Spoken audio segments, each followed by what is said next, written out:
Central to lead us in a word of prayer.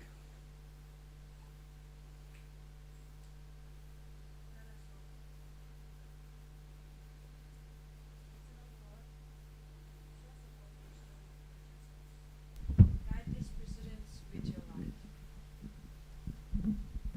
Grant all members a clarity of mind, a spirit of cooperation, and a steadfast commitment to truth and the public good.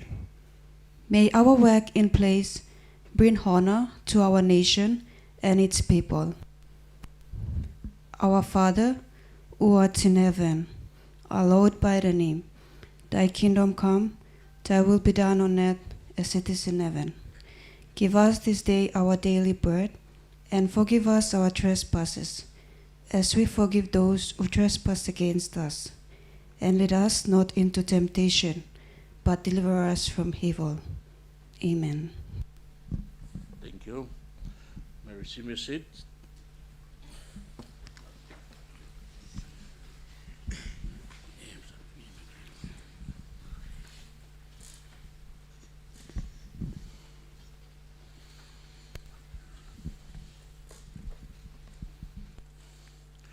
Good morning all, welcome back from last night.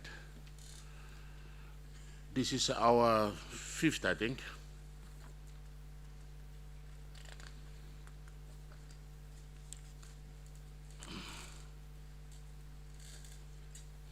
Yeah, welcome to the Youth Parliament. I hope you have learned a lot from last night. Those of you who did not finish your statement, I think today is the day. We are going to run the meeting as like a real parliament here now. Because it's going to be a day-long meeting. By 1 o'clock, everything should be concluded. We are working on a Friday program. So by 1 p.m., we should conclude our meeting. So I cut out some of your debate time from 20 down to 10. And grievance debate will be 5 minutes. And normal debates will be 10 minutes. Times is going to be kept by our IT people from the back, and it should show on the screen somehow. Thank you very much.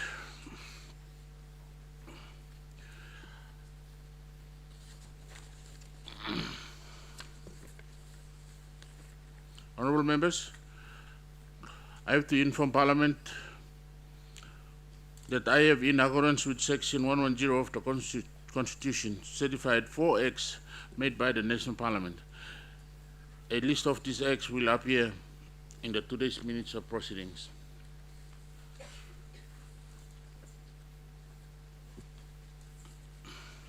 Petitions. Member for Morobe Provincial, Governor.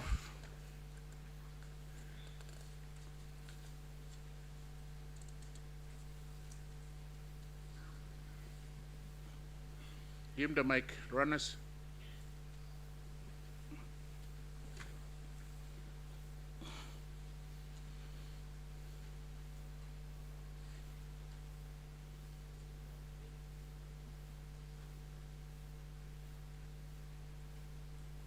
Underneath. Press and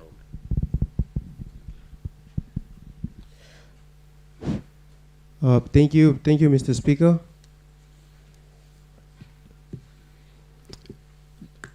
Honorable House, members of Parliament, and my people, the citizens of Papua New Guinea who are watching right now.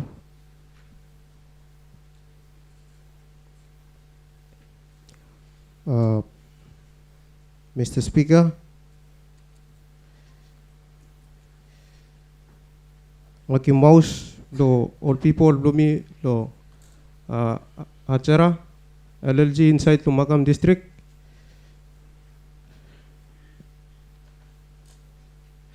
May to thank you too much to give him this time. Lo present him petition. Lo all people Blumi lo me Achara LLG inside to Makam district.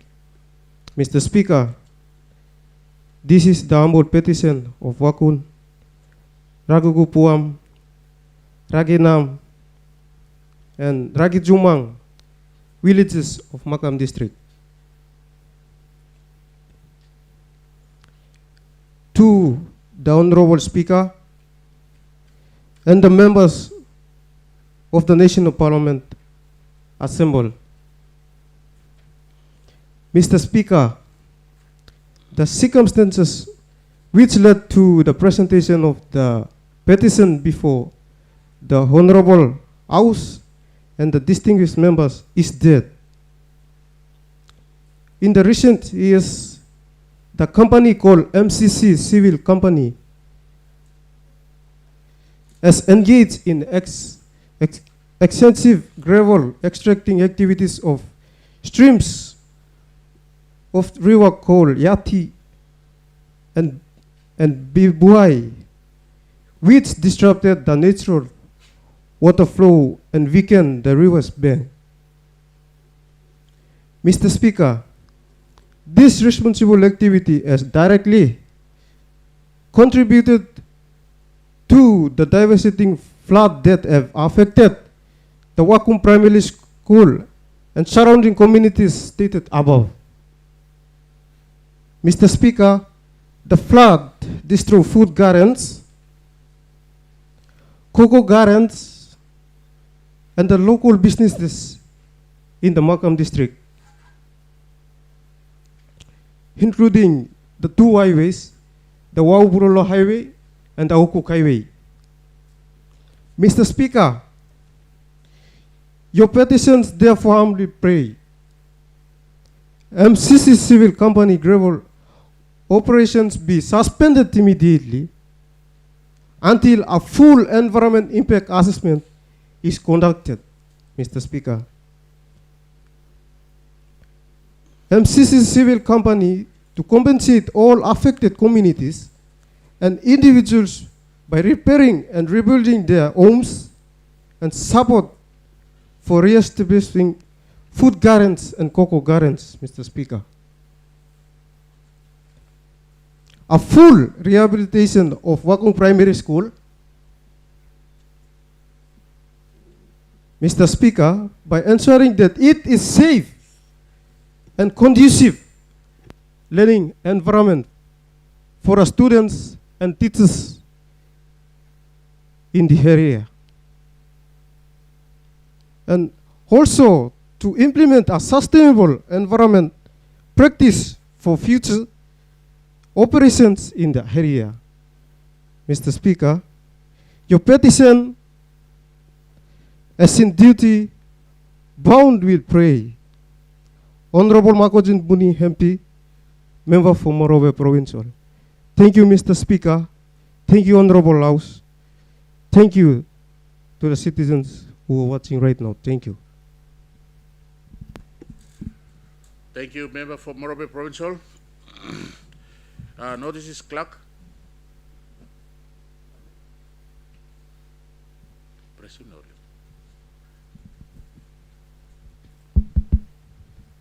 The Minister for Justice and Attorney General give notice that he shall present a bill for an act to amend the Criminal Code Act, Chapter 262, and for related purposes.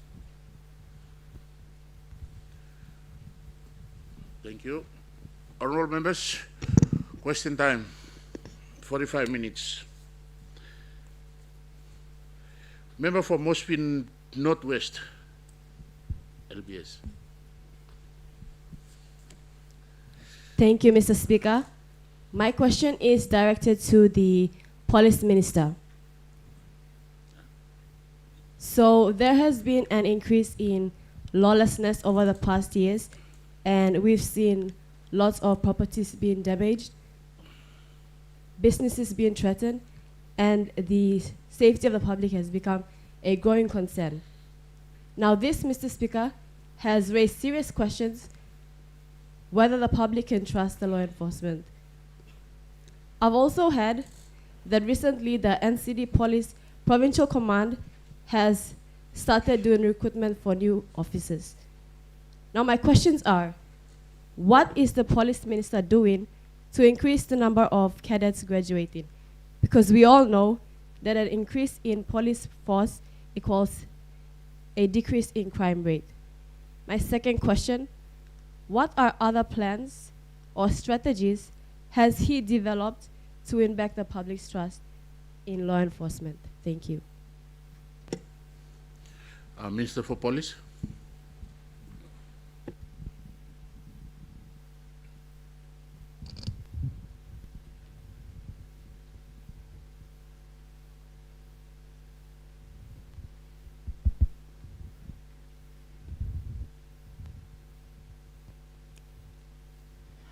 Thank you, Mr. Speaker. I acknowledge the Honourable Member for Port Moresby Northwest for raising such an important concern regarding law and order. The safety of our citizens, the security remains the utmost priority of this government. We recognize the challenges faced in our capital city and across the country, from criminal activity in urban settlements to the strain on police resources and the growing expectations of our people for a safer environment. These challenges are real, and they demand a coordinated and determined response. As Minister responsible, I wish to assure this House that the government is committed to strengthening the Royal Papua New Guinea Constabulary. While our ambitions are significant, the pace at which reforms can be implemented is naturally influenced by the resources available. My office is therefore prioritizing measures that deliver the greatest impact with the means at hand, including tighter operational coordination, intelligence-led policing, and closer engagement with community leaders to rebuild trust and cooperation. Mr. Speaker, law and order is not the responsibility of the police alone. It is a shared duty of leaders, institutions, and communities. Every member of this House has a role to play in guiding our people and ensuring that resources allocated for law and order are used wisely and transparently. I therefore call upon all members to support these efforts and the necessary resources allocations, unless, of course, some honourable members believe that law and order, the well-being of our people, and the safety of our communities are optional Point of order. luxuries.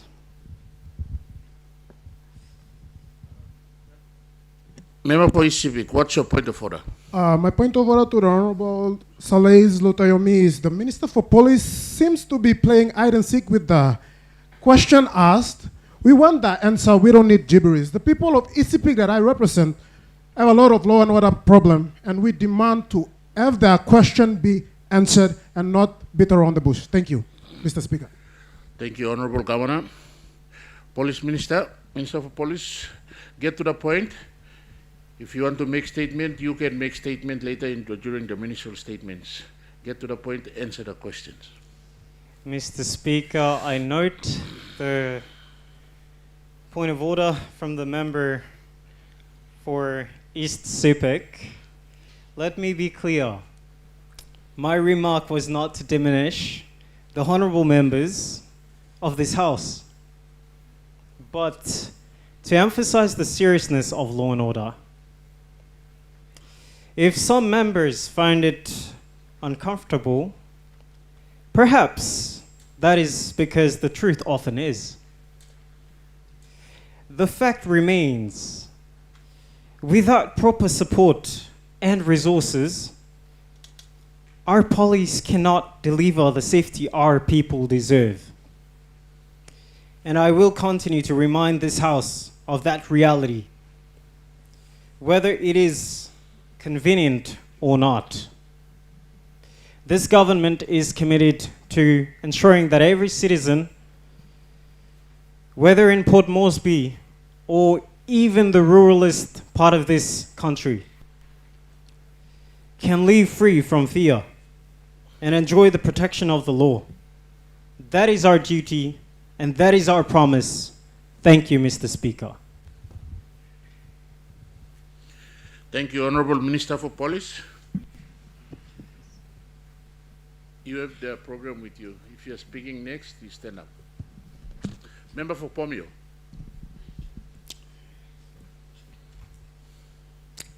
Thank you, Mr. Speaker and fellow parliamentarians. I would like to draw the attention of Minister of State and Enterprise, Ms. Teresa So-On. My people of Pomio District in East New Britain Province have been experiencing poor network coverage issues of Telecom PNG. The poor network coverage is causing inconvenience in telecommunications all throughout Pomio. Because my people depend mainly on the service that Telecom provides, they needed to make calls, access the internet, access mobile banking, send messages, and etc. Now my question is, if Telecom PNG claims that it is a bigger and better network, then why are my people facing this issue? Thank you, Mr. Speaker. Thank you, Honorable Member for Pomio. Minister for State-owned Enterprises. Thank you, Mr. Speaker, and thank you to the Honorable Member for Pomio, Ms. Michaeline Thomas, for your question. Mr. Speaker, I acknowledge the fact that there are challenges that our state-owned enterprises face respectively.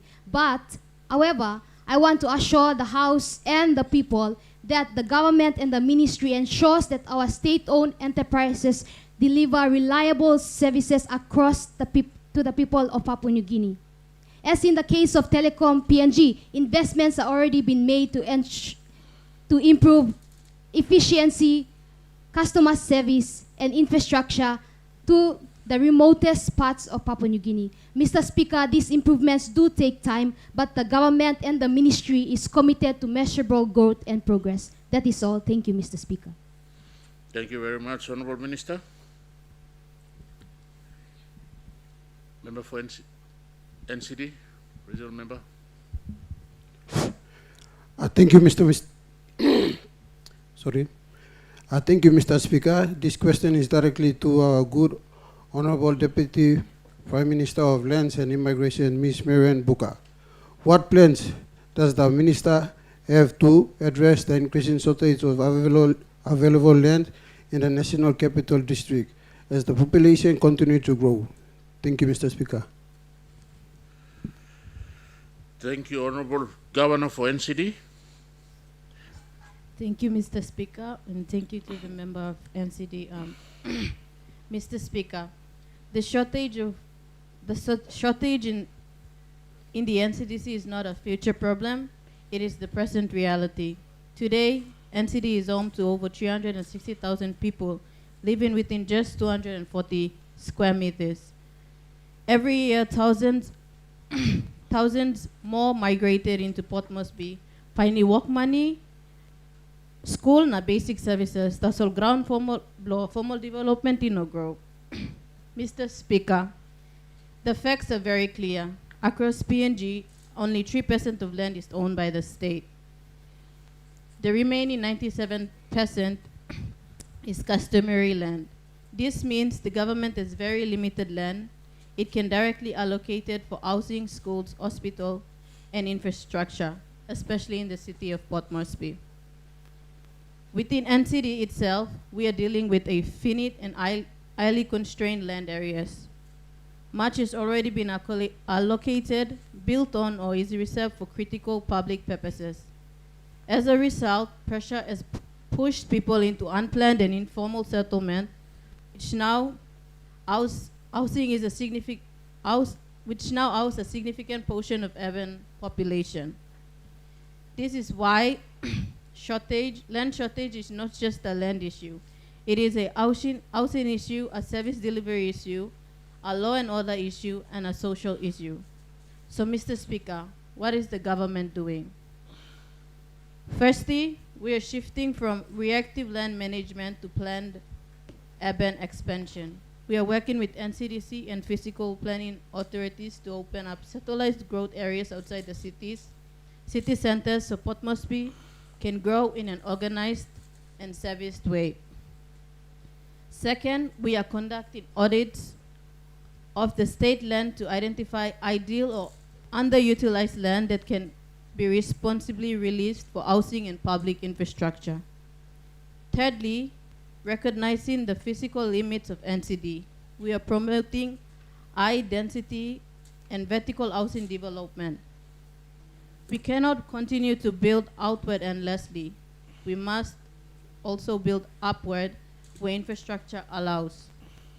Fourth and importantly, we are strengthening lawful partnership with customary landowners.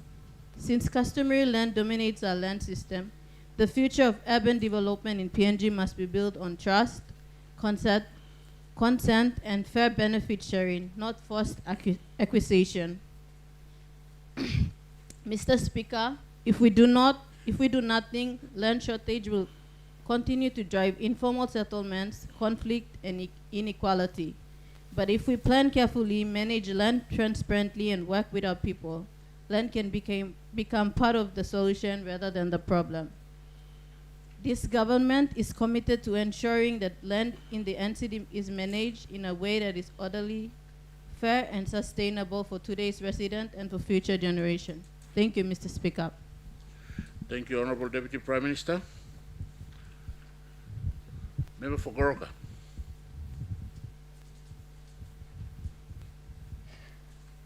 Thank you, Mr. Speaker, of thinking of my hardworking people of Goroka.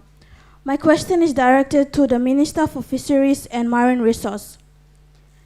Mr. Speaker, all papa mama pikinini na lapun blomi, all tok planti all semolina plo kai rice natin. So all tok strong all semol like him good pela, house na support must come long National Fishing Authority. Now also by helping more increase him local fishing farming, role only him help him well. Isil ba oba kisi money lo commercial bank lo kirapim all fishing business long place. Therefore, I would like to ask the Minister of Fisheries and Marine Resources, Honorable Julie Carreris, to address this overseen issue of my people in Goroka. Thank you, Mr. Speaker. Thank you, Honorable Member for Goroka. Minister for Fisheries. Thank you, Mr. Speaker, and thank you, Honorable Member for Goroka, Elsa Ririo Philip, for your opinion of perspective. I received the question. As you raise a question on how effectively and efficiently how we can solve the issue of aquaculture in Goroka, right? To address this, the Department of Fisheries, through the National Fishing Authority, is implementing a approach. Number one, inland fish production target. Our aim is to increase freshwater catches from current levels between 50,000 to 60,000 tons by 2026 to sustain consumption of the population. Also, Mr. Speaker, we'll be addressing the first of all program like the EU Strait PNG to support rural areas, especially the Eastern Islands, to improve the fishing techniques in running a successful fishing business for better results. I assure the Honorable Member for Goroka that while challenges remain, the department is committed to practical and coordinated solution, balancing both immediate enforcement needs and long-term strategic planning. Thank you, Mr. Speaker. Thank you, Minister for Fisheries. Member for Daulo.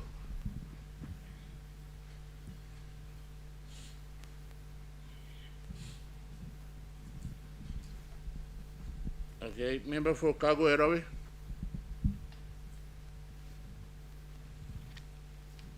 Thank you, Mr. Speaker. My question is directed to the Minister for Transport and Civil Aviation, Honorable Alice Francis. My question is regarding the reopening of the Mandi Airport in the Southern Islands province. This airport not only provides service to the people of Mandi, but is of great service to my people of Kagwa Arave and the rest of Southern Islands. Can the good minister clarify if there will be direct flights posed from Port Moresby to Mandi in big aircraft to cater for the growing population of my people? And if there can be at least more than 2 flights than it is now? Thank you, Mr. Speaker.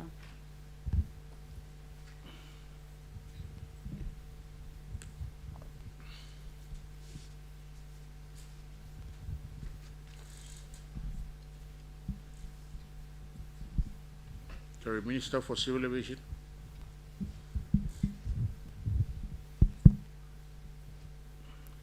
Thank you, Honorable Ms. Bethany Tapoli, member for Kagwa-Arave, Southern Islands Province. Thank you, Mr. Speaker, for giving me the time. I understand that you want the flights to be increased and that the aircraft sizes to be increased as well. I will make my stances clear on that. In June 14, 2018, there was an outbreak civil unrest in Southern Highlands Province caused by politically motivated violence, which was caused when the National Court dismissed the election petition for the Southern Highlands Province challenging the election, which caused the people to burn a Dash 8 aircraft, which was a subsidiary of Air Guinea during that time. Since then, Mandi Airport was shut down for 6 solid years and was reopened again officially in 2024. With our latest news on December 2025, according to the national newspaper, being that the flights from Mandi to Pom is scheduled only from Friday to Saturday. Moreover, just this morning we had an outbreaking news in Mandi, Southern Islands Province, with the preliminary reports from local social media posts with some eyewitnesses such as Gerald Weppy posted on Facebook stating that the historic building known as the Mandi Huli building was perished in the blaze of fire this morning to ashes, and the BSP bank building that was beside it was said to be saved miraculously by wind, which the people believe it to be a divine intervention. The cause of the fire is yet to be confirmed, whether it was caused by technical difficulties or by human actions.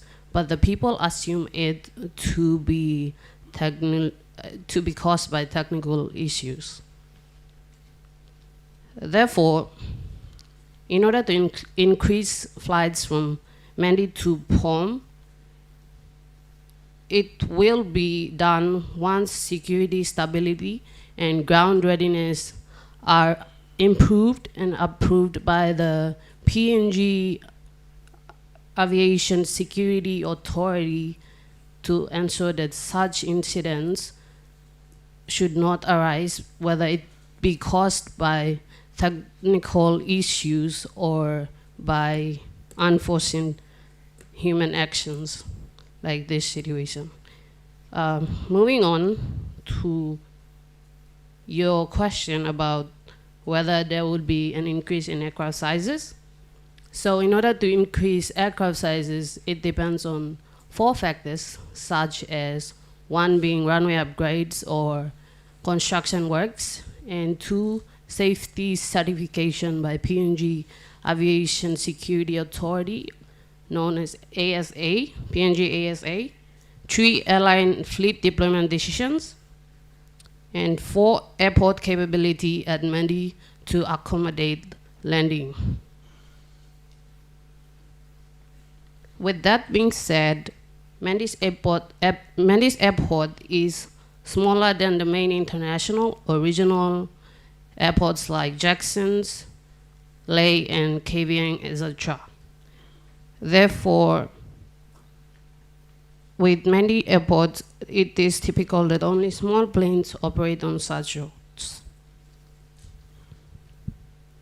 Therefore, to be realistic, in order to increase the aircraft sizes, like Airbus A220 or B737, can not yet operate safely at Mandi Airport until the runway and associated infrastructure are upgraded to meet the technical standards required for that class of aircrafts. Thank you, Ms. Bethany, for your question. That's my answer, and thank you, Mr. Speaker. Thank you, Honorable Minister. Member for Ambunti Drekiki.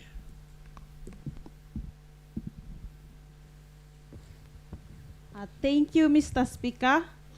Maki Maus, Blong people, Blong me lo Ambunti Drekikya. Me got one black question long asking me go long Minister Blong Treasury, Honorable Caroline Solomon. Mr. Speaker, budget long 2025 it talk also Molgeta district by Kisim more long 10 million DSIP funds. Tasol district blomi only Kisim 2 million tasol. Na this plat 2 million, emino inap long sapoti Molgeta service inside long Ambunti Drekikya. Aste tasol, all farmers blong one plat place inside through long hat long Drekikya, only use him own money blong all long kirapim back one plat bridge where Emi broke for 22 months. Now this plat bridge Emi save connect him all people blow this place long all services, all same schools, roads, market, na housing. Mr. Speaker, this pla Emi no fair long all people blow me use him own money blong all long make him work where government is supposed to make him. So Mr. Speaker, ask him blow me all same. Inap Minister blong Treasury I talk out long. People blong Ambunti Drekikya long one time but all give him this pla remaining money where only been talk long make him. Me play wait to go na yar to like finish now. Thank you, Mr. Speaker. Thank you, Honorable Member for Ambunti Drekikya. Honorable Minister for Treasury.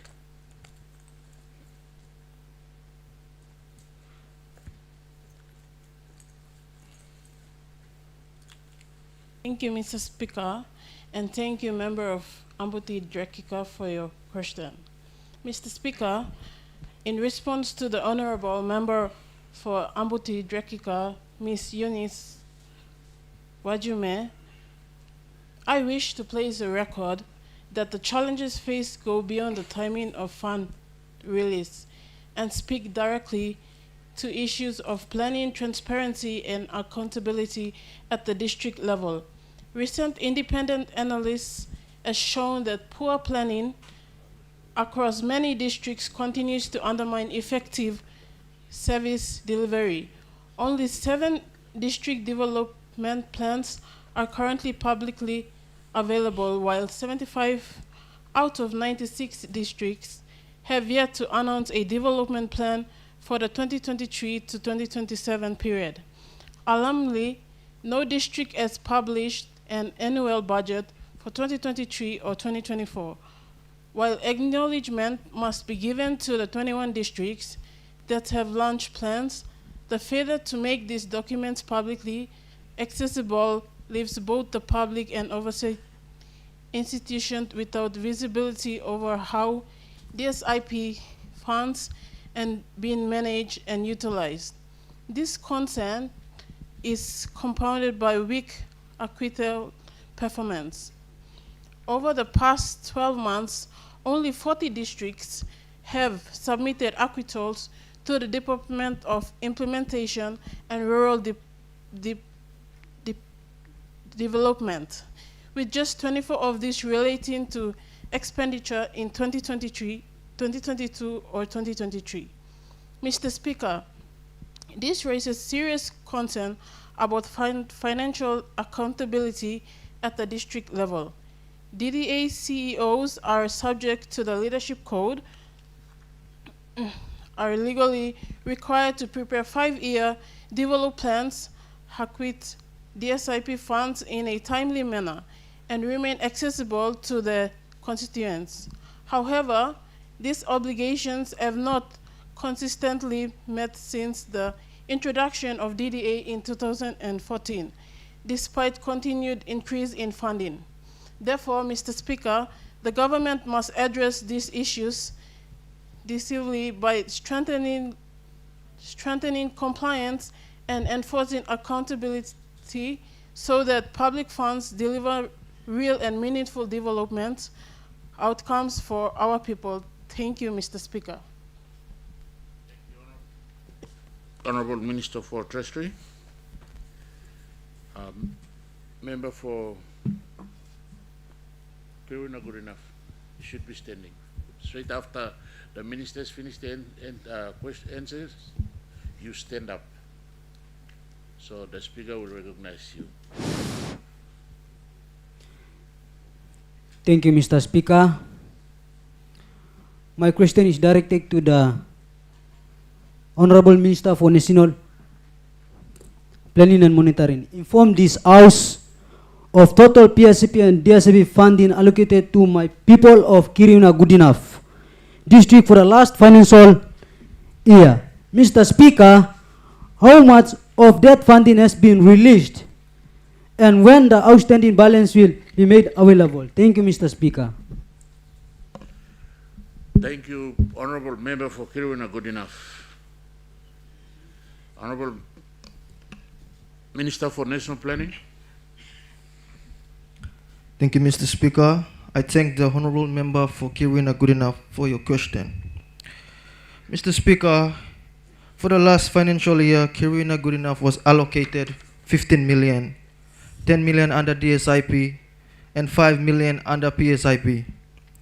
Now, 9 million was received according to the treasury warrant and cash flow process. However, the remaining balance is subject to revenue performance and treasury cash management arrangements. Mr. Speaker, the release of this outstanding 6 million is currently being addressed in consultation with Department of Treasury. After careful audit, the remaining fund will be released according to necessary financial and adequate requirements are met. Mr. Speaker, I wish to assure the Honorable Member and the people of Goodenough that the government remain committed to ensuring these funds are released once necessary requirements are met. Thank you, Mr. Speaker. Supplementary. Governor for Eastern Islands, what's your supplementary question? Thank you, Honorable Speaker. Before I ask my question, I want to acknowledge and thank the good Minister for National Planning and Monitoring for funding the reconstruction of the National Local Highway, starting from Kasam Pass to the top of Daulo Pass. This major project will not only support my people of Eastern Islands, but it will also support and assist the other provinces within the Highlands region. Now my question is now directed to the good Minister for National Planning and Monitoring. Can the good Minister clarify why there has been a delay in the 2025 PSIP funding for my people? Mr. Honorable Speaker, iam lapinis now nol people lumino xiwan platento ya. Thank you, Honorable Speaker. Honorable Minister for National Planning. Thank you, Mr. Speaker. Thank you, Honorable Member, for your question, and I sympathize with your frustrations. However, delay with the release of PSIP funds, this is due to outstanding administrative and financial compliance requirements from the previous funding cycle. Mr. Speaker, while other provinces have met this requirement, therefore have received their allocations earlier Eastern Highlands Province have experienced delay pending the submission and the verification of acquittals and project documentation, Mr. Speaker. This matter has been addressed. Once the necessary requirements are met, the PSIP funds will be released. I would like to add on, Mr. Speaker, that there's process to follow. Now, by means of releasing more funds, nothing. Thank you. Thank you, Honorable Minister.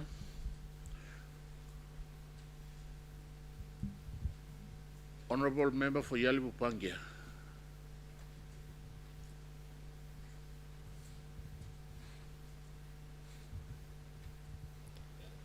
Thank you, Mr. Speaker.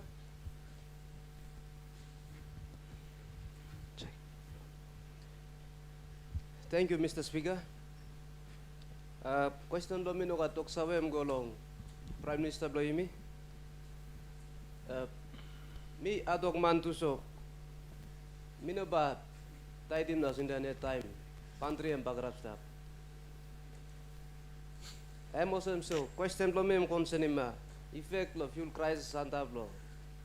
All business houses blaming, people blaming.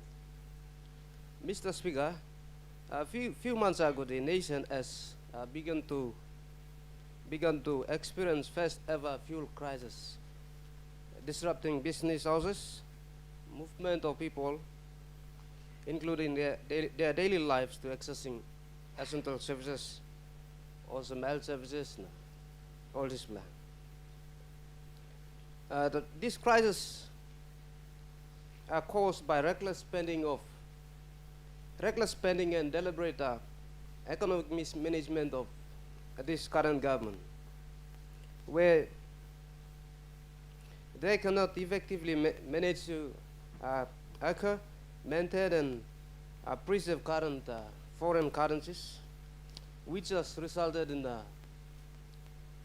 unsustainable importation of fuel supply. Mr. Speaker, this has resulted in higher fuel costs where manufacturers and business houses cannot keep up the increased energy cost, which they have to navigate viable business prices to pathways to cover for the increased cost.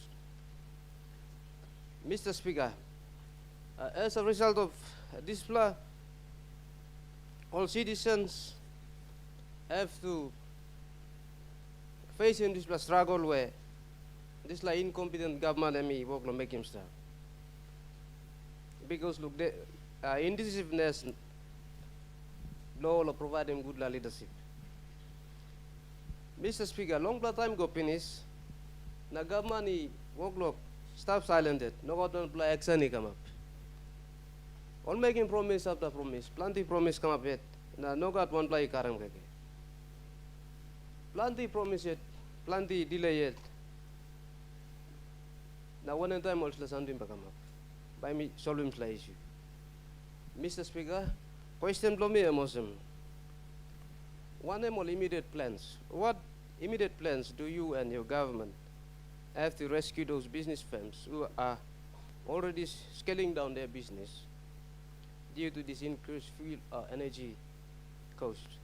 Number two, what immediate measures does your government are taking to elevate the cost of living prices? Thank you, Mr. Speaker. Member for Yalibu Pangia, the Honorable Prime Minister.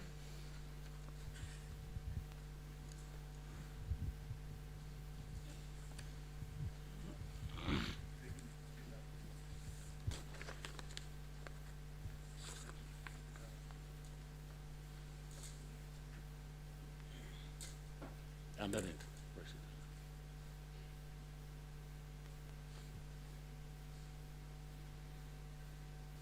Thank you, Mr. Speaker. I would like to also say thank you to the member for Yalibu Pangia for raising such an issue that is present in our country and that is affecting our nation. As a Prime Minister and as a responsible government, we are in charge of the issue, We are working, and I want to assure the people and also members of the parliament that your government is at work. Now, Mr. Speaker, to answer the question that has been raised by the member for Yalupangia, regarding question 1, the government has been actively addressing the fuel crisis, primarily due to foreign exchange issues constructed by Puma Energy and FX, foreign exchange. However, the government apologized to affected businesses, especially small airlines and transports around the country.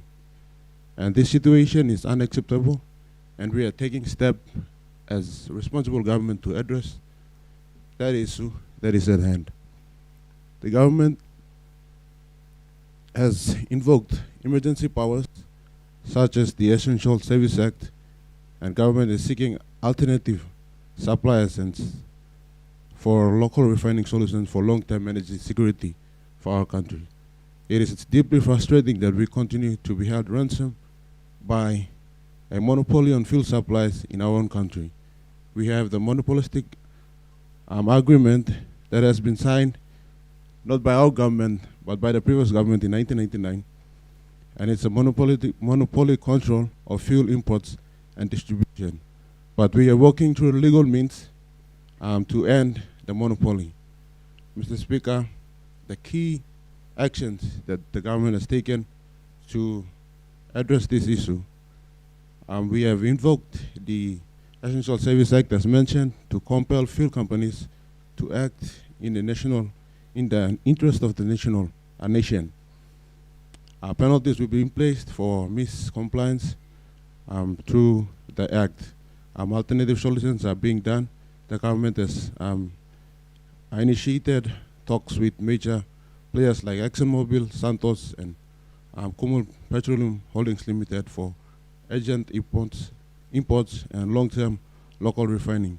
We've also come to terms with market diversification. The government is also actively seeking new fuel supplies to enter PNG market and break the monopoly which now the Puma has.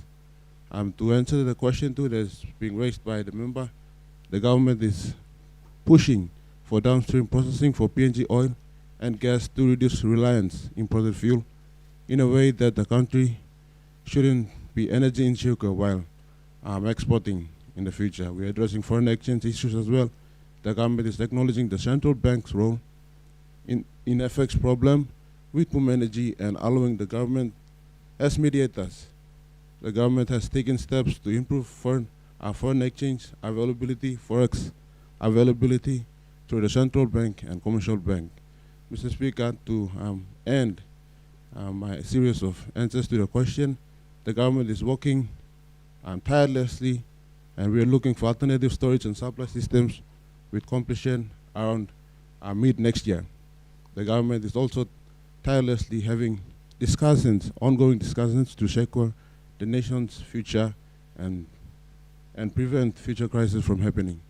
Mr. Speaker, the government is committed to breaking monopolies and securing a stable, reliable fuel supply for our country and for our people. We will continue to pursue long-term solutions to protect our people from future crises.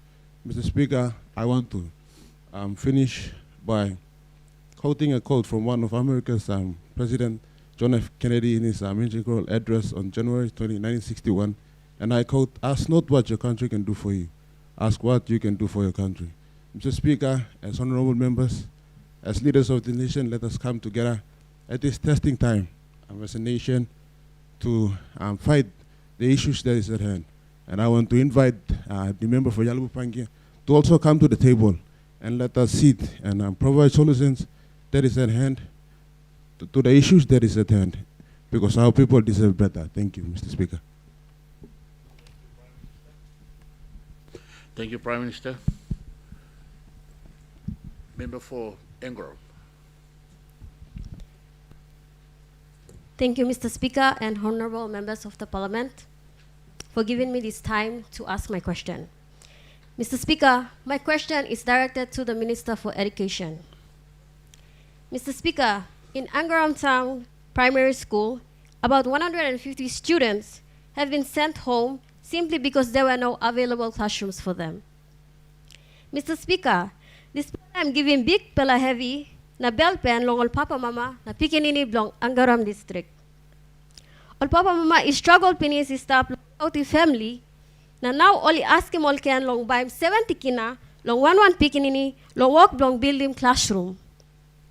This pela I'm no go through ya Mr. Speaker because em work belong government, belong on hard work papa mama. Mr. Speaker, PNG kama 50-year pinis long independence tasol yumi stop yet long heavy belong receiving all basic services or some education. Mr. Speaker, all pikinini belong Angoram school na this pela isoy mosem government mas harim na straight him hurry up. Mr. Speaker, this pela heavy belong on Angoram district tasol, but I believe long all nara pela hap inside long Papua New Guinea too. So Mr. Speaker, can the Minister for Education please tell us now what immediate steps the Department of Education will take to guarantee that classroom construction is being funded by the education sector and not by struggling parents? Thank you, Mr. Speaker. Thank you, Honorable Member for Angaram. Minister for Education. Thank you, Mr. Speaker. I thank the Honorable Member for Angaram for raising the matter concerning the Angaram Primary School. Mr. Speaker, the government acknowledged the report confirmed by the national media that students at Angaram Primary School were sent home due to shortage of classroom and school missed first quarter fund because of censor error. The situation is unacceptable under the free education policy. Parents should not pay compulsory fees for classroom construction. The Department of Education has been directed to immediately correct the census data release, outstanding subsidies, and conduct an agent infrastructure assessment in coordination with the ECP Provincial Education Officers and Angaram District Authority. Temporary learning space will be arranged while plans for permanent classrooms are fast-tracked. Mr. Speaker, the government remains committed to ensure all children return to safe and proper learning environment without delay that our policy of free education is upheld. Thank you, Mr. Speaker. Thank you, Honorable Minister. Honorable members, our question time has elapsed. We've come to the end of our question time. Leader of Government Business.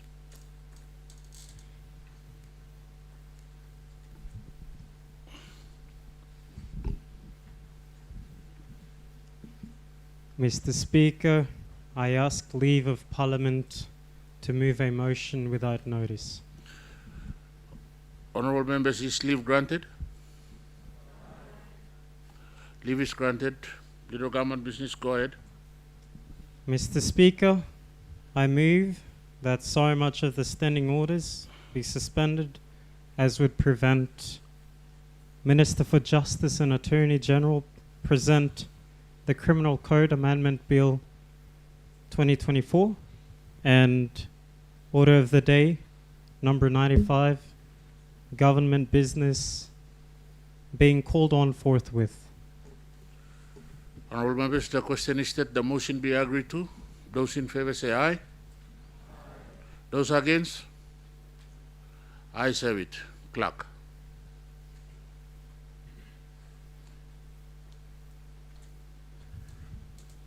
First reading, Minister for Justice. No.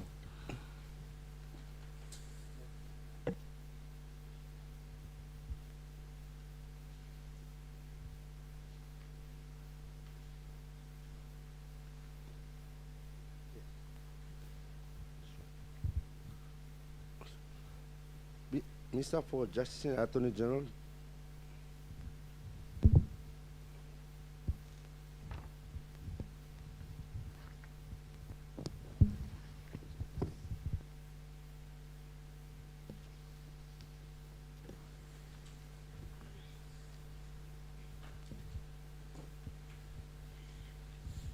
Minister for Justice and Attorney General. Mr. Speaker, I present the Criminal Code Amendment Bill 2025. Clerk. Minister, Resume your seat after. Just read it. First reading, Minister for Justice and Attorney General. Read the long title.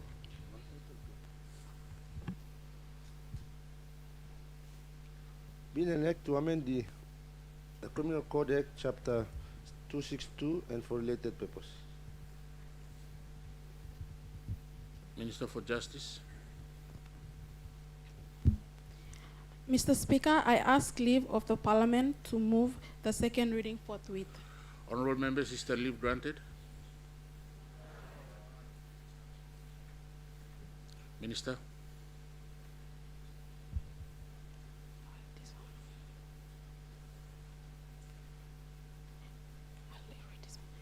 Mr. Speaker, I move that the bill be now read a second time. Make your speech. Thank you, Mr. Speaker.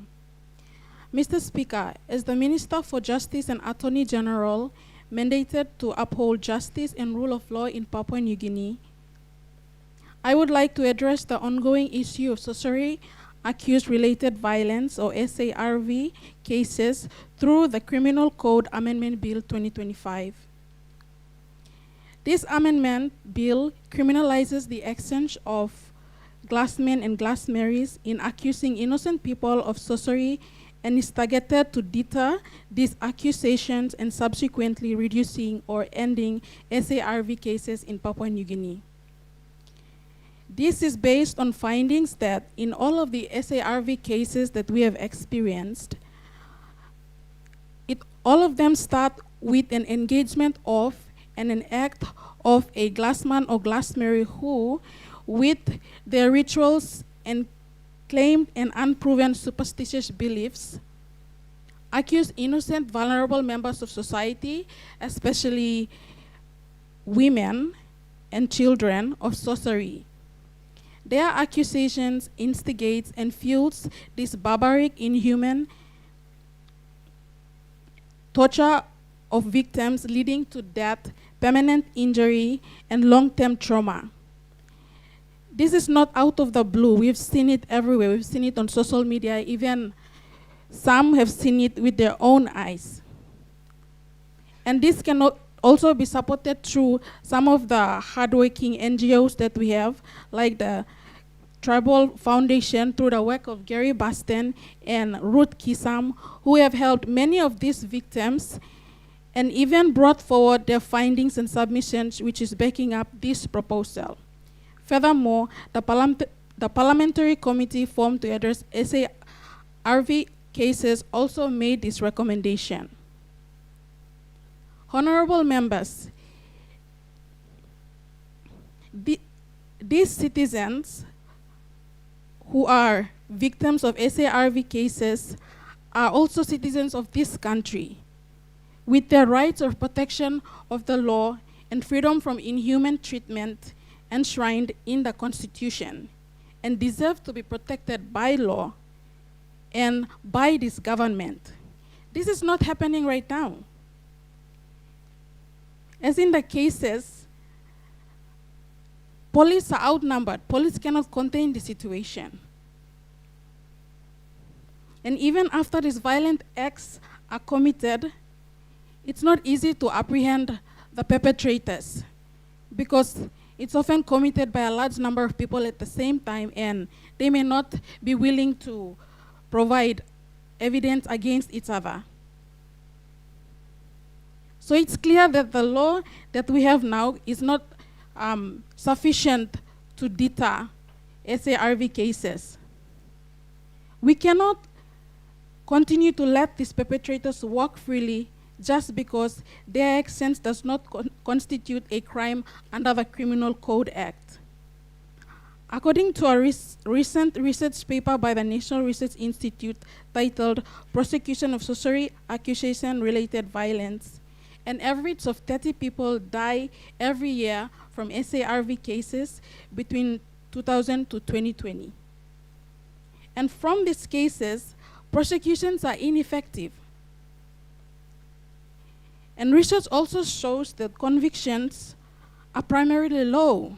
And worst of all, The very people who pinpoint these victims are never prosecuted because the act of glassmen and glassmarine pinpointing is not considered a crime in this country. Therefore, this amendment bill to the criminal code criminalizes the use, attempt, or causing to attempt to use the services of a glassman or glassmary in accusing people of committing sorcery. This is done through inserting a new subdivision 4 under Part 7 of the Criminal Code. Members, you can look through the proposed amendment through the distributed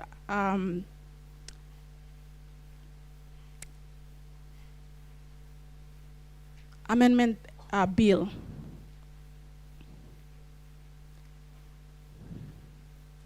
These new sections also include harsh penalties of 10,000 or 10 years imprisonment. By voting for this bill, we deter this from happening. Glassmen or glassmaries will be scared of engaging in any activity amounting to a conduct of glassman or glassmary. And anyone who continue to do so will be prosecuted with severe penalties. In so doing, we may stop more accusations from happening, and from that, we may reduce torture, killing, trauma caused by this inhuman treatment, and eventually cut down SARV cases in Papua New Guinea. Honorable members, I would urge you all to stand with me and we pass this bill. If we do not pass this bill, more glassmen and glassmary will get away with accusing innocent people, and more innocent lives will be taken. Let's stop glassman and glassmary together by passing this bill. Thank you.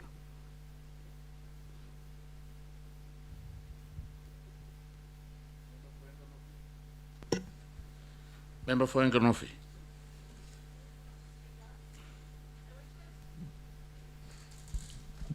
I wish to express my support for the proposed amendment to the Criminal Code of Conduct Bill, Part 7, Division 4, in relation to the criminalization of glassman and glassmary. I think the amendment will provide significant relief to the local NGOs and CSOs to combat rescuing sorcery accusation victims and sorcery-related conflict resolution in Hanganofi. In addition, the proposed amendment would also provide some relief to the Goroka police force, as Hanganofi heavily outsources manpower from the very strained Goroka police force. Mr. Speaker, the practice of glassman and glassmary has led to several human rights violations in my electorate. I've witnessed brutal attacks, torture, and killings of many innocent citizens accused of sorcery. In Hanganofi, a lot of villages and families have been displaced sporadically in the past years. However,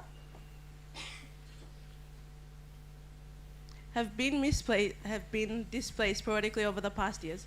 However, the trauma and the misfortune, they carry that with them throughout their entire lives that just cannot go away overnight. The criminalization of the glassman and glassmary, the proposed criminalization of the glassman and glassmary will provide our law enforcement agencies with the necessary legal tools to intervene and prosecute those who perpetrate violence against accused persons. It will also serve as a deterrent to those who might otherwise engage in such harmful practices. Mr. Speaker, I acknowledge that some may argue this interferes with traditional practices. However, I firmly believe that no tradition should justify violence or the displacement of homes and families. Before I finish, I commend the CSOs and civil society organizations who have worked tirelessly on this issue. Often at great personal risk and sacrifice, The advocacy has brought this matter to our attendance, so I urge my fellow members to support this amendment. Thank you, Mr. Speaker. Thank you, Honorable Member for Enganofi. Member for Juaka, Provincial Governor.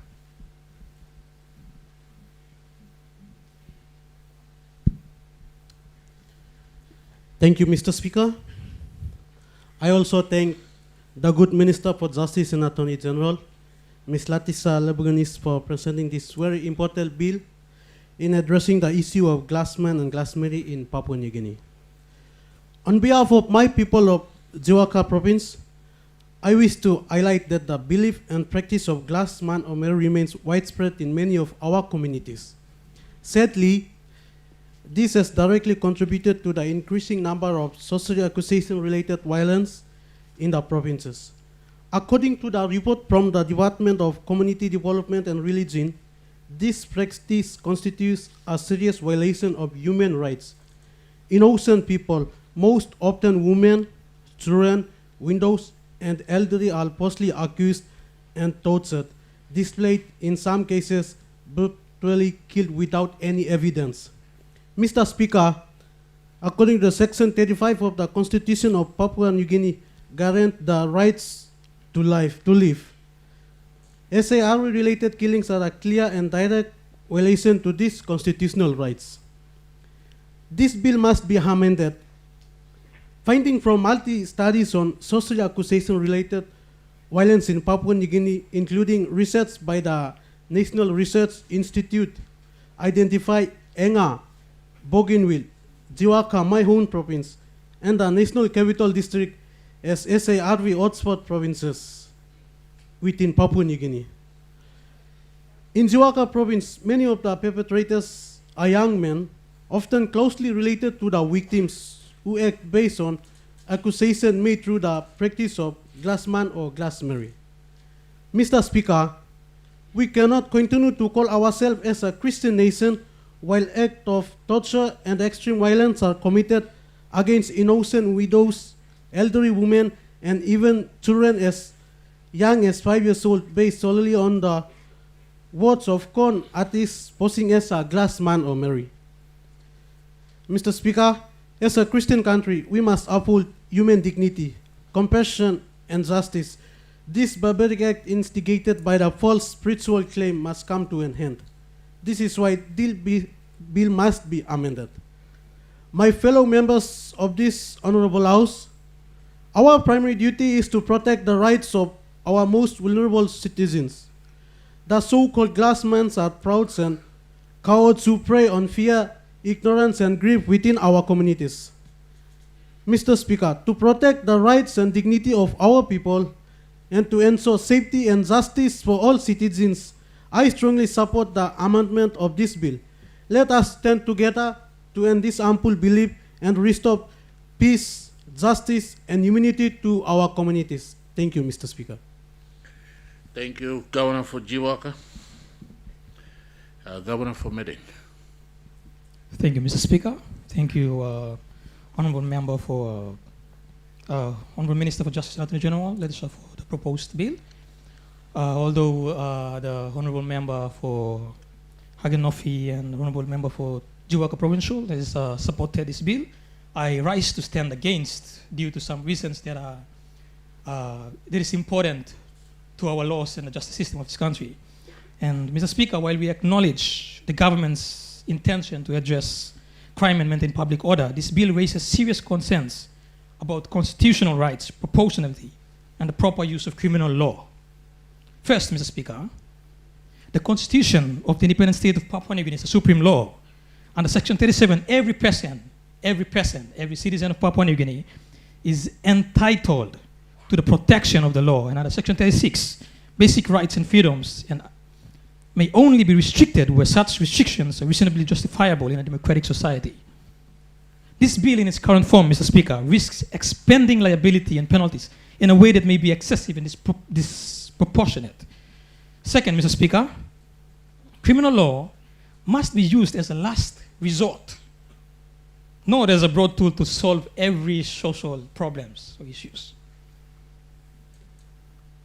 And also, Mr. Speaker, overcriminalization does not reduce crime. It often leads to overcrowded prisons, increased pressure on police and courts, and injustice, particularly for ordinary Papua New Guineans. Third, Mr. Speaker, this bill fails to adequately consider rehabilitation, which is the key principle of our justice system. And finally, Mr. Speaker, any amendment to the criminal code must be clear, narrowly drafted, constitutionally sound, and supported proper consultation. This bill, Mr. Speaker, as presented, does not meet the standard. For these reasons, Mr. Speaker, we cannot support this amendment bill and call on the House to either reject it or refer it back for further review and consultation. Thank you, Mr. Speaker. Thank you, Governor for Medeng. Governor for New Island.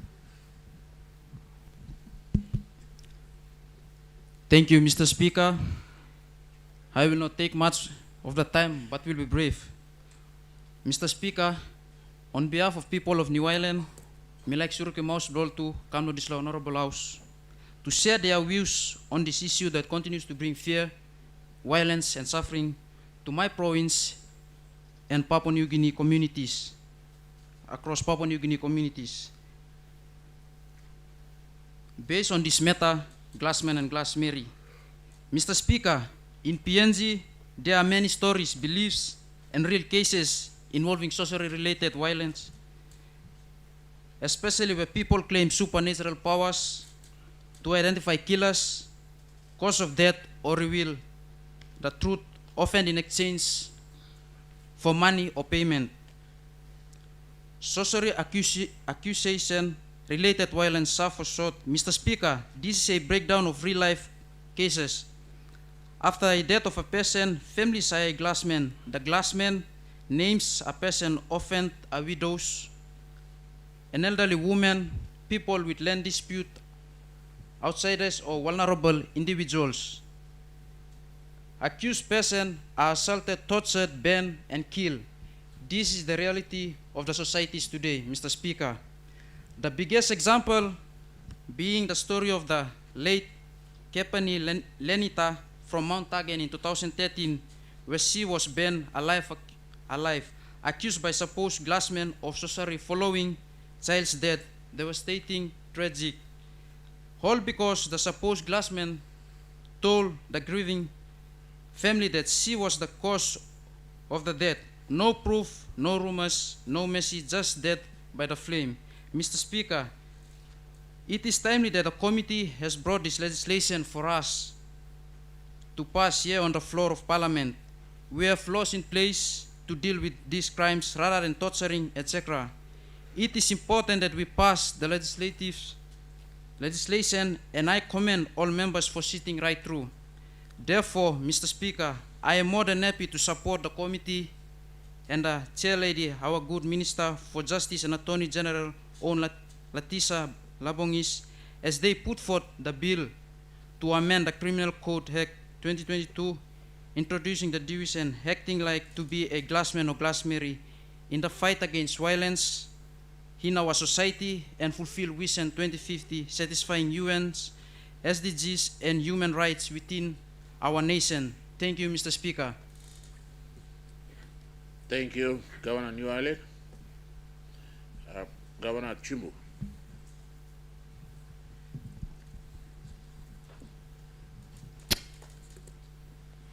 Thank you, Mr. Speaker, long Luke Shawe, long people Bloshimbu, I represent him 6th district Bloshimbu, Mika big Blamas, long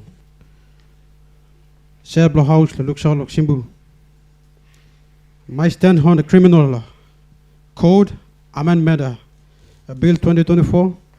Mr. Speaker, I stand here today as the member for Shimbu Province, Mr. Quibal.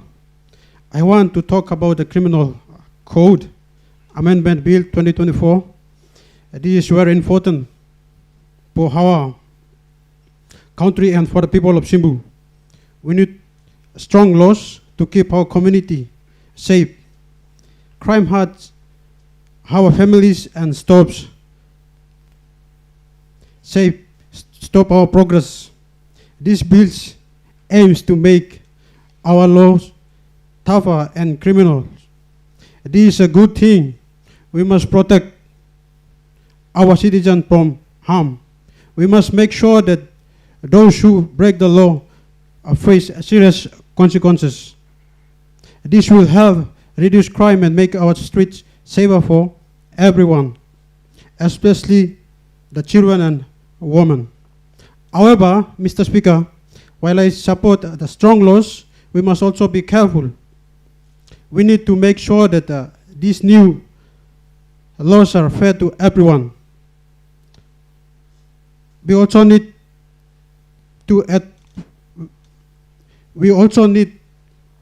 why people commit crimes in the first place. It is poverty, it is lack of job. We need to fix these problems too, Mr. Speaker. Just making tough law is not enough. We need to help our people so they don't tend to crime. So while I will vote for this bill, Mr. Speaker, to make our country safer, I also ask this House to think about helping our people with jobs and education, Mr. Speaker. This way we will fight crime from all sides. Thank you, Mr. Speaker. Questions be put. The question is that the question be put. Those in favor say aye. Against? Honourable members, the question is that the bill be now read a second time. Those in favor say aye. Against? Ayes have it. Clerk. Second reading, Bill for an Act to amend the Criminal Code Act, Chapter 262, and for related purposes. Honourable Minister. Mr. Speaker, I ask leave of the Parliament to move the third reading forthwith. Is the leave granted? Leave is granted. Minister, go ahead.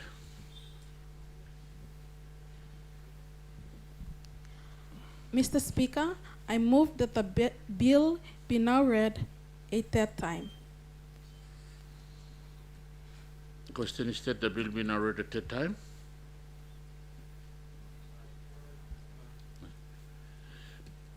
Time for debate, sir. Member for Kerawagi.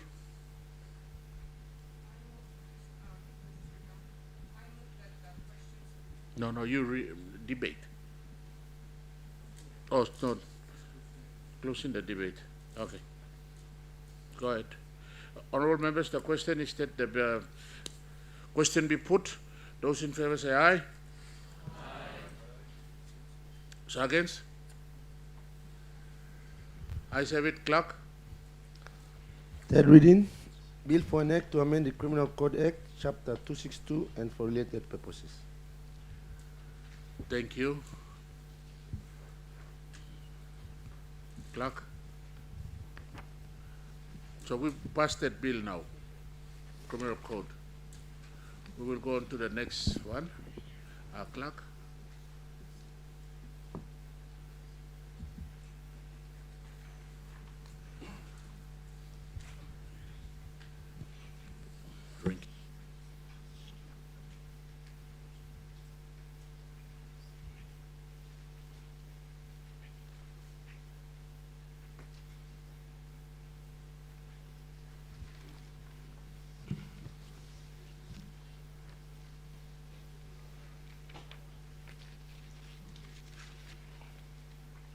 Order of the day number 95, Organic Law and Certain Constitutional Officeholders Amendment Law 2024, Minister for Justice and Attorney General, second reading, first required opening for debate and first vote. Honourable members, I present the report of the Parliamentary Committee on Constitutional Laws and Acts and Subordinate Legislation to the Organic Law on Certain Constitutional Officeholders Amendment Law 2024. Chairman of the Permanent Committee on Justice, Oh, sorry. Councillor Lawson next.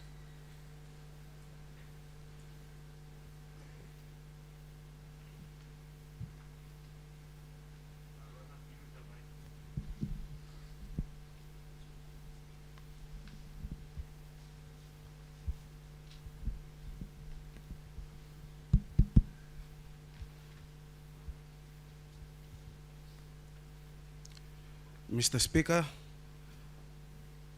I present the committee's views and recommendations on the proposed law to amend the organic law on certain constitutional office holders, Amendment Law 2024, on behalf of the Constitutional Law and Subordinate Legislation Parliamentary Committee.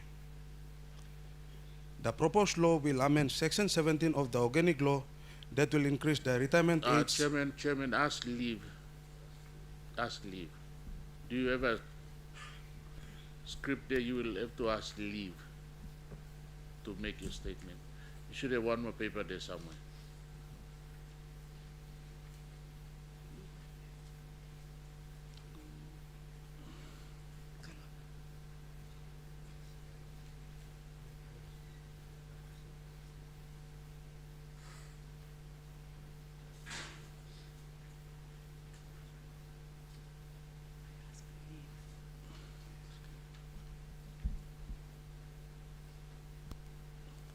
Okay, follow me.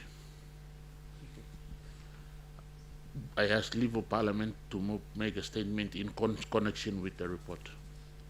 I ask leave of the Parliament to make a statement in connection with the report. With the report. Is leave granted? Go ahead, Chairman. The proposed law will amend Section 17 of the organic law that will increase the retirement age of the constitutional office holders from 55 to 72 and the compulsory retirement age from 60 to 75. These offices include the public prosecutor, public solicitor, chief magistrate, clerk of the national parliament, and auditor general, among others covered by the organic law. The committee held its hearing on Wednesday, 17th December 2025, to examine the proposed law. During the hearing, the committee heard from government departments, Department of Justice and Attorney General, First Legislative Council, UPNC School of Law, Law Reform Commission, and non-governmental organizations. PNC Council of Churches, the Youth, the Women's Group, and community-based organizations. Mr. Speaker, from the hearing, the following issues were highlighted and considered by the committee. One is legal and drafting. The committee noted that changing only the age numbers is not enough. The law should state clearly when the new ages start, who they apply to, the current office holders, and or new appointees, and how acting appointments will operate. Short transitional and savings clauses are needed so every department applies the change the same way. Simple explanatory notes should spell out the intent to retain experience, improve continuity, and keep standards high. The Constitution and related organic laws must be cross-checked to avoid conflicts, with small wording adjustment if needed. Two is capability and health. Mr. Speaker, the committee noted that because of office may serve to 75, stakeholders support regular capability and mental fitness check. This should be respectful, independent, and focused on whether the officer can still meet the duties of the role. Stakeholders recommend biennial or every 2 to 3 years reviews, paired with training and support where needed. The goal is steady performance without burdening the officer and preserving public confidence that leaders remain able and effective throughout longer service. Mr. Speaker, the third one is performance reporting and independent review. The committee noted that stakeholders want simple annual goals for each office and plain language public reports that shows what has been achieved. Example like audits and plain language, audits completed, cases progressed, and backlogs reduced. A short dashboard or summary that the public can understand will build trust. Many support independent effectiveness reviews every 2 to 3 years with findings tabled to Parliament. These reviews should be practical and short, checking results, integrity, and value for money, and recommending adjustments if needed. Mr. Speaker, the fourth one is succession, mentorship, and inclusion. The committee noted that succession plans in every office updated yearly, identifying future leaders and training needs. Formal mentorship is widely supported. Pair senior officers with young professionals and women set simple goals and meet regularly. To keep opportunities moving, create fast-track pathways, rotations, acting assignments and projects, leadership changes. For women's advancement, stakeholders called a transparent vacancy notice, first selection, skills program, and visible progress reporting. Example to shortlist parity targets where practical. Mr. Speaker, the fifth one is independence, ethics, and community trust. The committee noted that longer service can strengthen continuity, but it must sit alongside independence from political influence. Stakeholders support merit-based appointments, clear boundaries, and, if helpful, fixed renewable terms within the higher age cap, example from 5-year terms with transparent renewal based on performance. Ethics training, asset declarations, give rules and community engagement, help maintain moral leadership and public trust. Churches and NGOs emphasizes regular dialogue with communities so institutions stay open and grounded. Mr. Speaker, number 6 is practical impacts. The committee noted that short-term costs may rise because senior staff remain longer, but there are savings from reduced recruitment and training churn. Pension setting may need fine-tuning to keep schemes stable and fair. Clear communication to officers is important. Oversight bodies may need basic resourcing like staff, training, simple tech tools to monitor longer tenures effectively. For tracking success, stakeholders prepare simple indicators, case clearance rates, audit timeless, vacancy or turnover trends, skill training completion, and public trust metrics compared before and after the appointment.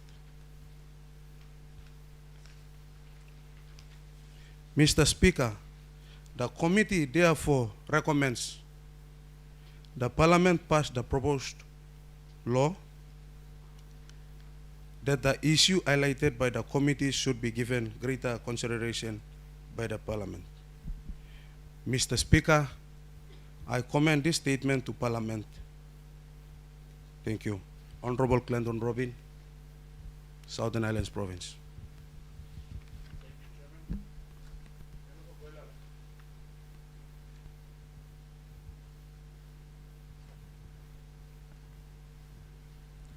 Test. Mr. Speaker, I rise today as the proud member for Goilala, making mouse tintin, nawari, long people lomilo, tapini, woitape, nagwari. But in regards to the matter on the floor, I do not speak only for Goilala alone. I speak also for the people of Papua New Guinea, watching this sitting live across the nation, listening to how we in Parliament uphold fairness, integrity, and constitutional principle through open debate. Today, I take my stand not for personal interest, not for political convenience, but for the people we serve. Mr. Speaker, I rise to speak on the Organic Law on Certain Constitutional Office Holders, Amendment 2024, specifically the proposed amendment to Section 17 dealing with retirement as reviewed by the Chairman of the Constitutional Laws and Acts and Subordinate Legislations Committee. This debate is about more than a bill. It is about constitutional principle, institutional integrity, and public trust. Mr. Speaker, this bill does not come before the House on neutral ground. The Parliamentary Committee on Constitutional Laws and Acts and Subordinate Legislations, the very body mandated to safeguard our Constitution, has raised serious concerns and reported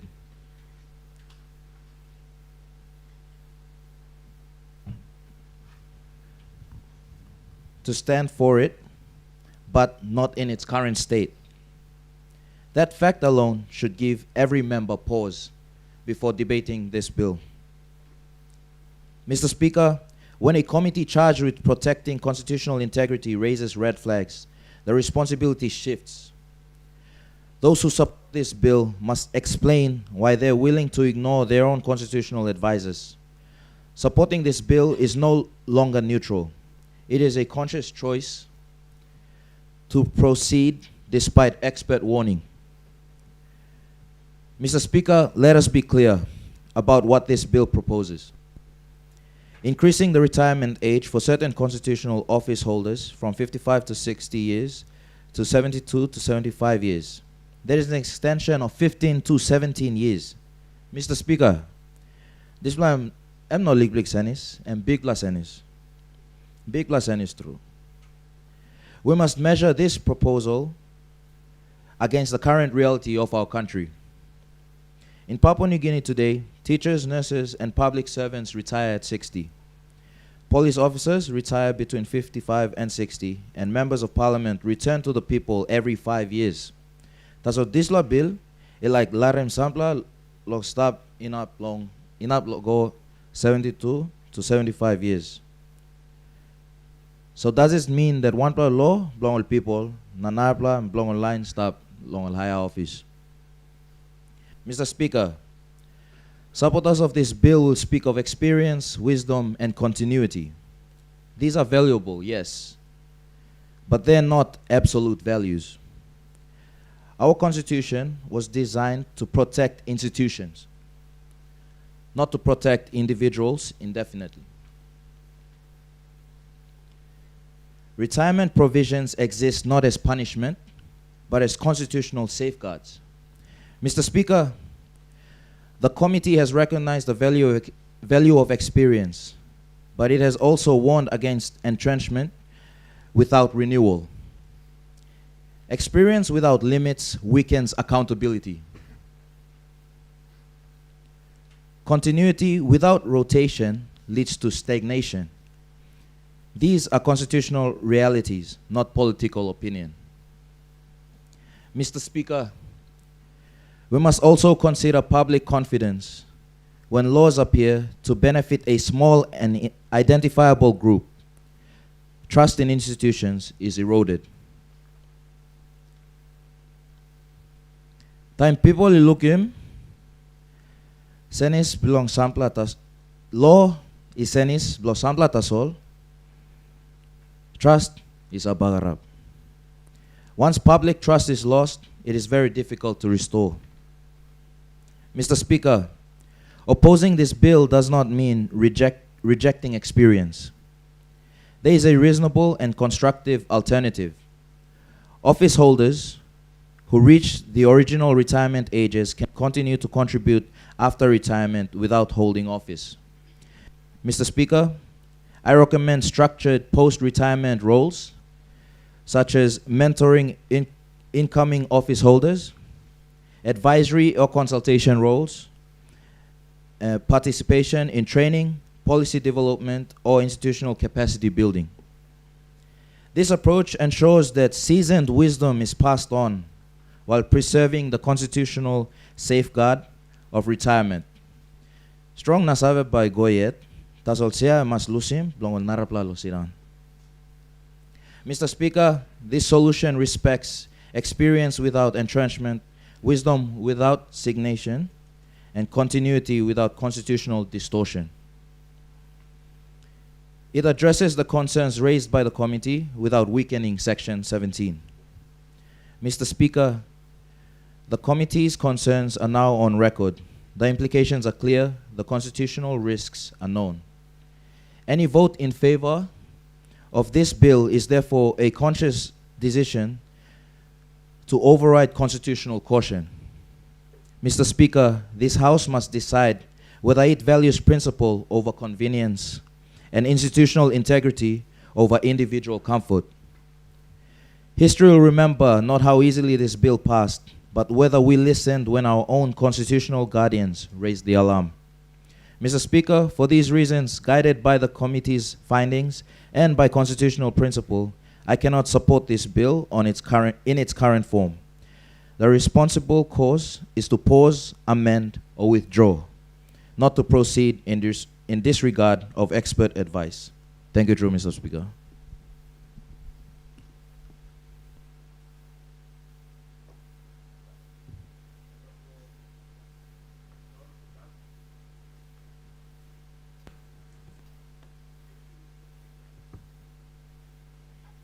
Recognizing the people of Gulf Province. Firstly, I acknowledge the work of the committee for this beautiful report. I rise today not as a partisan advocate, but as a proponent of our supreme law. We are here to deliberate on the organic law on certain constitutional office holders, Amendment Law 2024. To some, this is merely a changing number from 55 to 72. But as provincial member of the Gulf Province, this is about whether we choose to be a nation of institutional memory or a nation of institutional amnesia. Something here, people of Parliament. Our Constitution, the Mama Law, under Section 176 and Section 124, created guardians of government. Yet for nearly 50 years, we have experienced a form of national brain drain. Sampler issue here, alarming threat. Therefore, forcing us into a wilderness at just 55 years. You misalimol, guardian, at the peak of their profession, we kicked them out of office. Thank you, Committee Lusla report. When the state has the power to take a man's liberty for a life based on a single testimony, it raises another alarm. Our Constitution, the Mama Law under Section 176, also me talk penis and creating this law position for a reason. Why do we need a 70-year-old public prosecutor? Sampla ba ask him. So me like straight him lilik neck. Look at the Criminal Code Amendment Bill 2022 regarding sorcery and accusation-related violence. This law addresses all glassman and glassmary, all con artists of society lo Papua New Guinea, that they prey on the vulnerable for profit. People, under Section 520D, a person procuring their services for a crime resulting in death faces life imprisonment. Furthermore, Section 520G stipulates that corroboration is not required. Now, me come can lo talk this la. We cannot have L plate or Lena permit kind prosecutor go na attack na fight lo case lo this la kind online. You may know enough. Salim or Pikini go fight lo this la kind heavy. Serious. We need the heavyweights. All got experience. All they know what they will be talking about and arguing on the floor of courts. You sabe, men and women with 30 years of experience on trial, ardent experience to enter the glassman. All ba go argue na glassman go to jail. Important. and the innocent will be saved. So you may need him kind old man. Me like you may look again at section 214, the Auditor General. Now you look him good to love. You see, in Gulf, our remote LLGs are crying for services. Karai go na me to tit buruk now. The Local Level Government Administration Amendment Bill 2024 recently introduced stricter financial regulations to prevent the misuse of public funds. Tracking a paper trail that stretches across 5 years and 20 districts requires more than just a degree. Think him good. It requires institutional history, also in and out of government, how lo talk lo man lo one place. Man got 5 years experience, but not make him kind. A 55-year-old Auditor General who is forced to retire just as they uncover a decade-long fraud scheme is a victory for the corrupt. All but continue to make him this like him. But by extending the age to 72, we ensure that those who guard our money have the long sight to catch those who steal from our children's future. I want you to also consider the clerk of the National Parliament. The clerk is the engine room of our democracy when you look at it properly. They ensure that every standing order is followed and every bill is properly certified. EGAT process. Name this like kind reason we all creating these all constitutional officers. Blow following process, block short.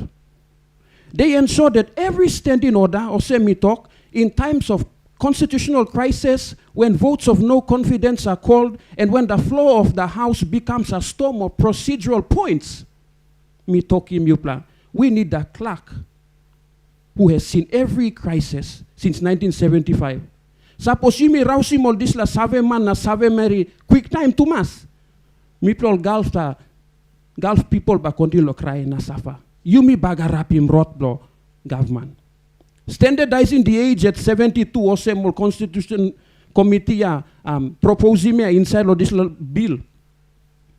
And by ensuring that you may get referee of our democracy. Lo manage him good this la game. You may play him stop, yeah. And as an intellectual, honest governor, I must admit these risks. First, in the sense that there is a fear. Nugu tol yang platok, oh, lapunem, come look out him office, na no give him pla chance. But you must scale him good osem. It is important to have these men and women who are experienced to stand as guardians of the process. And secondly, you got issue about stagnation. Will a 70-year-old leader embrace the digital transformations of our courts? I'm all by asking me yet. But I support this bill only because of a mentorship mandate. These officers must become academies of excellence. Olapunia at 70 to 75 will be able to teach the young ones in the offices. And I really would like to stand and say, people who are mandated and who are in these offices on no greedy line. Honorable members, if an officer stays until 72, they must prove they have mentored 5 successors. Furthermore, we must actively use Section 223, which allows for a removal of any officer for physical or mental infirmity or misbehavior. We are advocating for active wisdom, not ghost leadership. In Gulf, we know that the old trees provide the shade under which the new seeds grow. If we cut down the trees too early, the sun will kill all the seedlings. This amendment is not about protecting individuals. No favoritism amendment. It is about protecting the state. It belongs. It brings legal certainty, democratic maturity, and protection for the vulnerable. From the perspective, Lotu line lo Papua New Guinea, also talk, we value the wisdom of the elders, all by guarding good na carry you me go forward. But from the perspective of Liangpla, also talk, we demand pathways of growth. This bill, with the right safeguard, provides both. Thank you, Mr. Speaker. Thank you, Governor for Gulf. Member for Karamui Nomane. Thank you, Mr. Speaker. Thank you for giving me this opportunity and recognize my people of Karami, Nomane Karami. As I am standing here, I am not alone.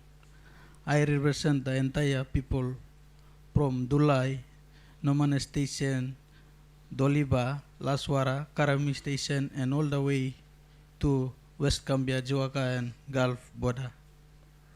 Mr. Speaker, as we're reaching the 50th years of independence, our country is moving backward. We have high unemployment rate and low and other issues are growing bigger and become normal in this country. Mr. Speaker, people of Karami Nomane disagree with this proposed law and recommended that the compulsory retirement age must be strictly 60 years old. The office holder must be retired to create a space for a young and active civil servant. Mr. Speaker, that little change can reduce some unemployment rate by giving young ones opportunity to take the office with high notes. Mr. Speaker, I want to ask our good honorable members in this honorable house to stop proposing laws in this honorable house. Mr. Speaker, I want to let the honorable members in this house to know that so many laws probably yumi bin pasim kam na now yumi pasim yet one time by yumi senisim country na yumi country blow yumi law and order issue na unemployment rate increase, inflation, so many issues arise in this country. Yumi no fix him yet na yumi come propose him nupla law stop proposing laws na go behind him law you law bin em stop finish same as earlier we must be guilty of non-compliance. Thank you, Mr. Speaker. People of Solomon Karami disagree with these proposals. Thank you, Honorable Member for Karamui. The Honorable Member for Chwabe.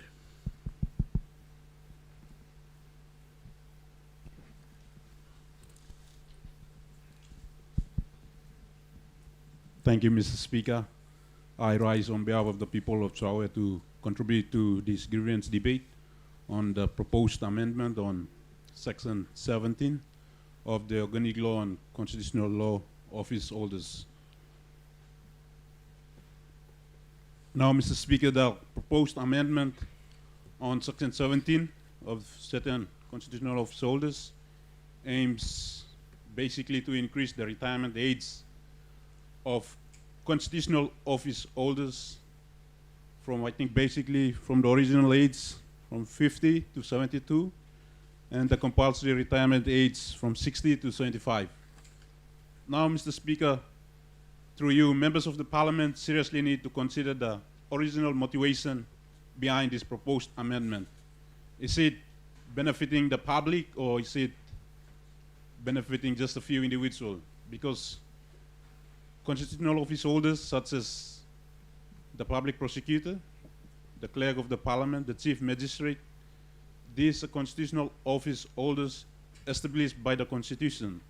Section 176 of the Constitution create a way for these constitutional officers to be established.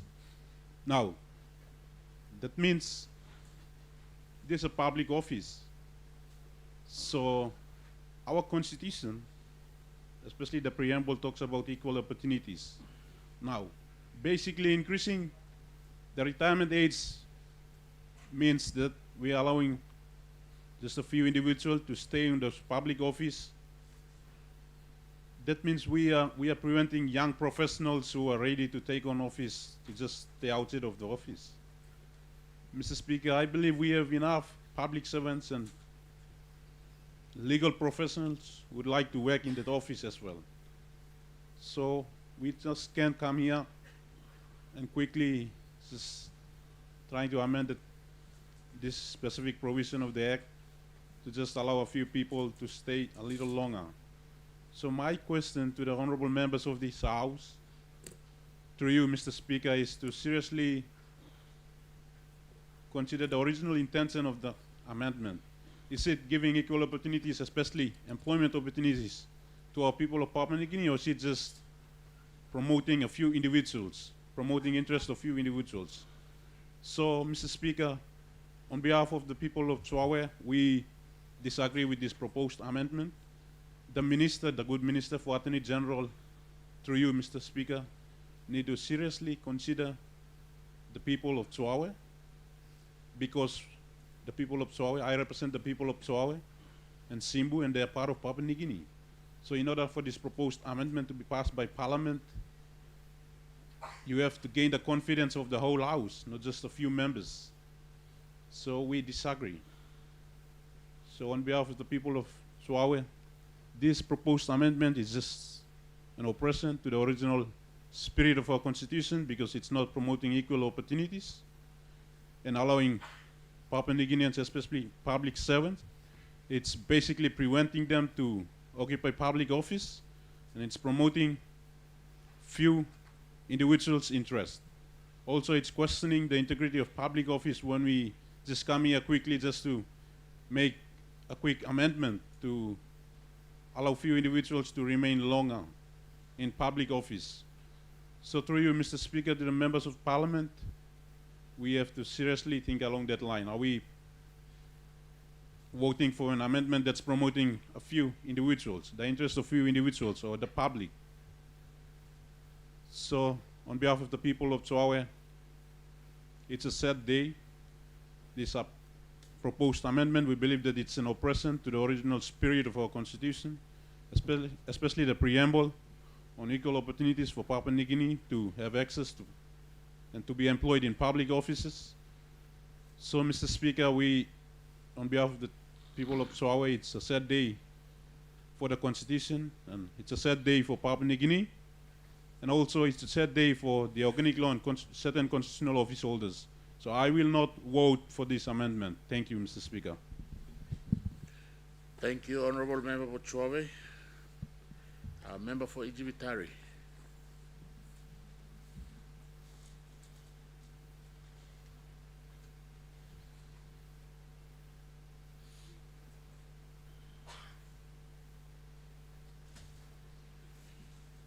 Give it the mic, please. The mellow box side, please. Test.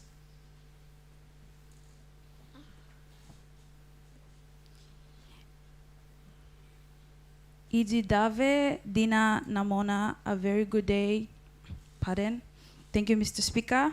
Dave Dina Namona, a very good day to members of the Parliament, both government and opposition. As the honorable member for Ijivitari Open, I represent the views and aspirations of the people of Afore, Safia, Tufi, and Popondeta.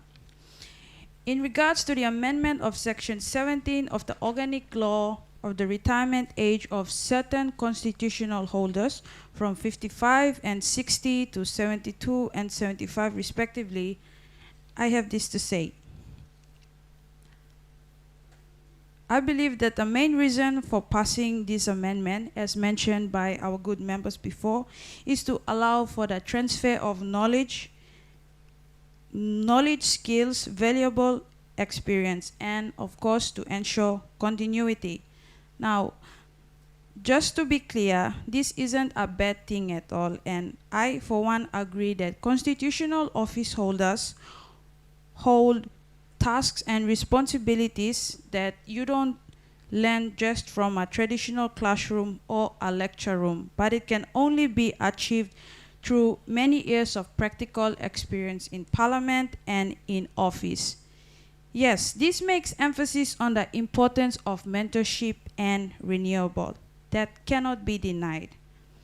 But what I want this House to ponder and think about, Mr. Speaker, is this. Is it really necessary for us to increase the retirement age to achieve this so-called mentorship, and at whose expense? The people of Papua New Guinea, the disadvantaged, the women, the youths. Now, there are many talented individuals, young, vibrant leaders out there with decades and many years in them that to give back to Parliament to contribute to nation building and capacity. Increasing the retirement age is just going to exemplify the issue that most youths today face, and that is limited opportunities and unemployment. Thus, the excuse of increasing retirement age should not be a valid reason. The age of 50 to 60 is ample and enough for mentorship. Anything beyond that, and we are just pushing it. Now, imagine if we do pass this amendment and we do increase the retirement age for certain constitutional office holders. What would that mean for other public servants and public sectors? The defense, the police, they would also request for the same thing. Ultimately, what you would have is a dying and aging workforce. Now, as future leaders of this nation, looking forward to the next 50 years, is that the direction that we should take? I think not. Another important point worth noting, life expectancy. As you all know, the current life expectancy of a typical Papua New Guinean, such as myself and you sitting in this room, is 65. Now that is a 1.1 decline from 2023. This trend is expected to increase as the years progress on. Members of the Parliament, Mr. Speaker, if this is the case, think of the health impact that this would have on our constitutional office holders if we do plan on keeping them in office for longer periods of time. The effect that it could have on their health and well-beings at that age. The stress and the work demand placed on them could be too much. Now, let's be honest. We do not want to be the reason that they have a stroke or a heart attack. Now, we acknowledge the tremendous contributions and efforts that constitutional office holders have towards nation building. It is because of them that we have come thus far, and then we have reached 50 years of independence. Looking forward to the next 50. Mr. Speaker, at the end of the day, it is important to note that, yes, we do want them to have a long and meaningful career, and I'm sure they have a lot to contribute. Yet, we also want them to live long and meaningful lives, and for them to enjoy the fruits of their labor, and not for them to leave us too soon. They may have the experience, they may have the experience, but are they in the right condition, the right state of mind to carry out their job efficiently and effectively? Those going for the amendment may speak of giving enough time and allowing for mentorship, this extension of time. But it is important to note that in section 17, subsection 2, an extension has been given from 55 to 60. And I think that is ample time for any mentorship or knowledge to be passed on to the next office holders. With that being said, lo maki maus lo or line blomi lo ijivitari, we will not vote for the bill. Thank you. Mr. Speaker, I move that the question be put. Honourable members, the question is that the question be now put. Those in favour say aye. Those against?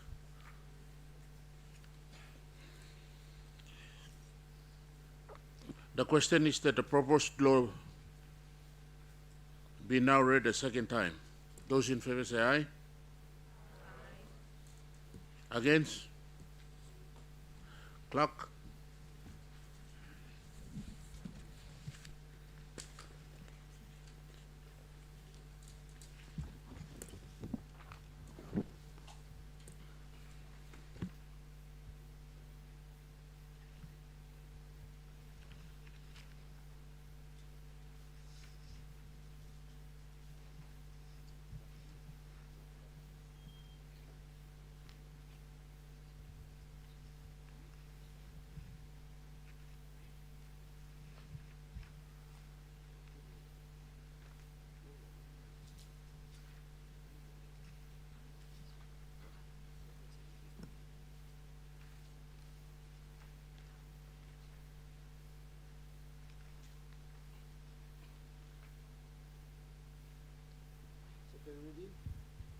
organic law on certain constitutional office holders, Law 2024. Second reading, first record open for debate and first vote.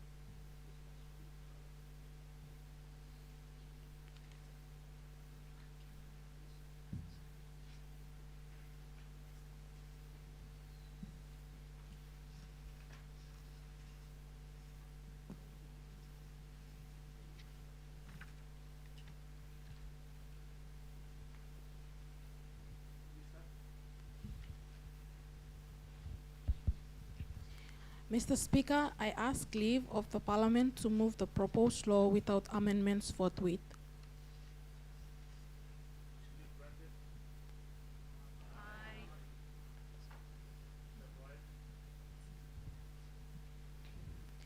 Mr. Speaker, I move that the proposed law without amendments be agreed to.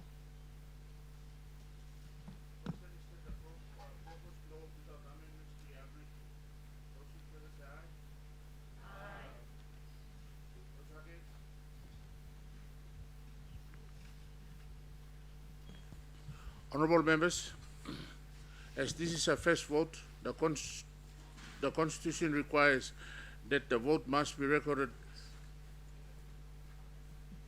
The vote must be recorded, and that in order for the proposed law to be passed, it must also be supported by 2/3 absolute majority of 40 members. Honorable members, the Parliament will now vote. Clerk, ring the bell.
Honorable members, the question is that the proposed law without amendments be now agreed to. Would those in favor please stand?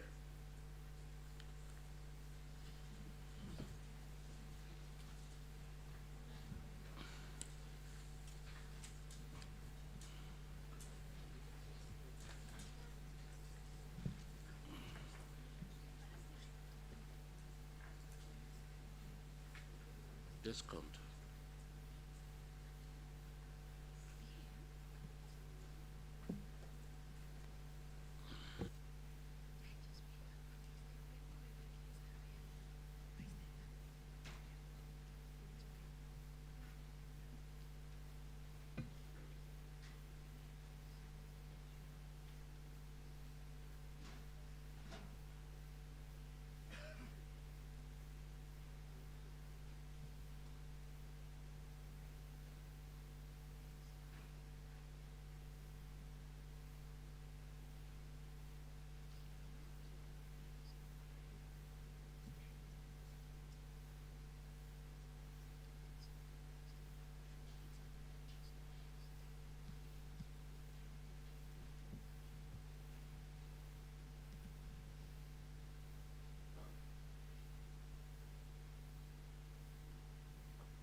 Would those against please stand?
Thank you, honorable members.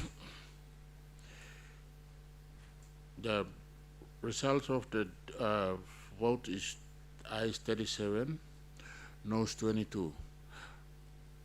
That means that it lapses, but for our purpose here for mock session, we will assume that we have the absolute majority. Absolute majority as required by the law of 40 and above. So then we can proceed on to the procedure. We don't want to go down the track by rescinding the votes and all that, because the way we prepared the program is to, you agree, and then we have the absolute majority of 40 members in support for 40 and above. So we'll just assume and we'll go down that way. Agree? Thank you, honorable members. We have the absolute majority. Honorable members, in accordance with Standing Order 222E, I now order the third reading, which is the second required opportunity for debate and second vote, to be adjourned for at least 2 months this day as required by the Constitution. Thank you. Minister, you may resume your seat. Go back to your seat, sir.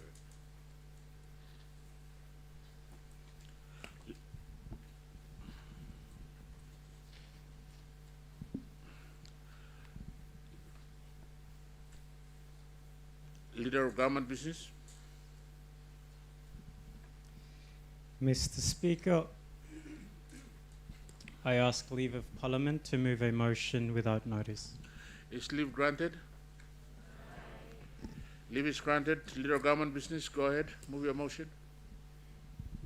Mr. Speaker, I move that so much of the standing orders be suspended, as would prevent Minister for Justice and Attorney General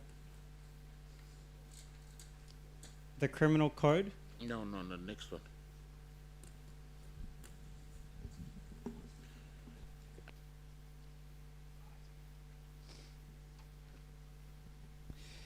Apologies, Mr. Speaker. The Minister for Works and Highways presenting the annual report relating to the Connect PNG program updates 2023. The Minister for Health presenting a ministerial statement on the polio response outbreak in Papua New Guinea.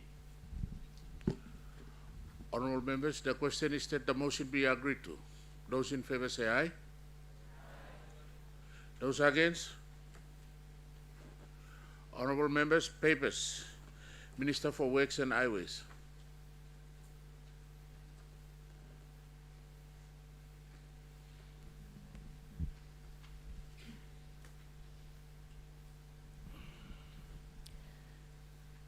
Mr. Speaker, pursuant to statute, I present the annual performance report relating to the Connect PNG program and achievements update 2023. Thank you. Ask leave. Mr. Speaker, I ask leave of the Parliament to make a statement in connection with the report. Honorable members, is the leave granted? Leave is granted. Make your speech.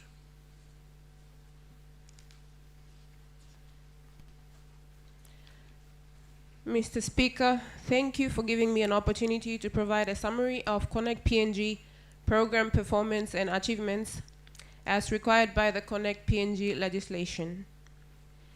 Mr. Speaker, let me state upfront that the Connect PNG program is no ordinary development program. However, it is a national development program that has the potential to affect every Papua New Guinean, reaching every part of the country, as the vision is to fully connect PNG and make all areas accessible. It has a huge potential to change the development path and statutes of the country, including elevating it to a middle-income country on the global development scale. Mr. Speaker, to achieve this mammoth task involves upgrading and improving the existing roads and bridges and constructing new roads and bridges. This work has started in 2020, as soon as the program was approved by the government in April 2020. Mr. Speaker, despite the ongoing cash flow challenges and other permanent program challenges, the program has had over 4.5 billion worth of contracts covering 2,653.94 kilometers in 2023.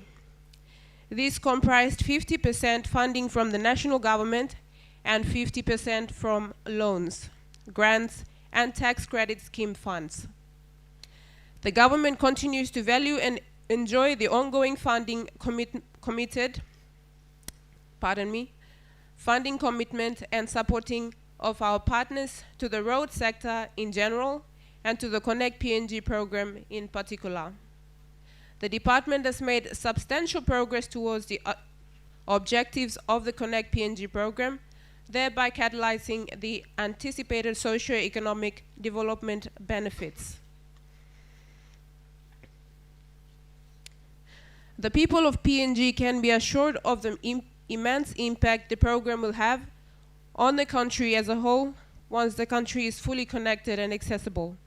Papua New Guinea can never be the same again. The responsible leaders who are concerned about the development and future of the country are fully behind this program due to its huge potential for success and the enormous promise it offers the country and her people. Mr. Speaker, places like Telefomin, Marawaka, Kantiba, Kontindaga, Kikori, Karamui, Minyama, Aseki, Finchafen, Maramuni, Pomio, and Simberigi are seeing and already feeling the impact of the Connect PNG program. This program is giving hope to the hopeless opening up opportunities to those who lack opportunities, bringing development light to those in the development darkness, making their dreams coming through and connecting them to the outside world. Mr. Speaker, let me conclude by saying this. The government will not be distracted from its determination and commitment to achieve 100% off-road connectivity and accessibility for the people of Papua New Guinea. The national government is the people's government, and therefore it will continue to do what is best for the entire population of the country. Mr. Speaker, I promise this Honorable House that by 2027, our people from the Momase and Highlands region can drive all the way to East Cape. Papua New Guinea will never be the same again with 100% connectivity and accessibility. I believe you all are in support of my report. Thank you.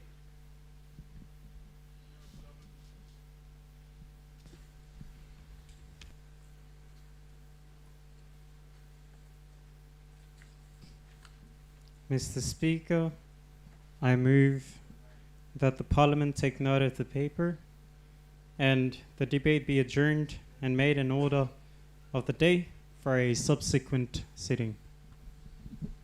Honourable members, the question is that the motion be agreed to. Those in favour say aye. Those against? Ayes have it. Honourable members, ministerial statement. Minister for Health.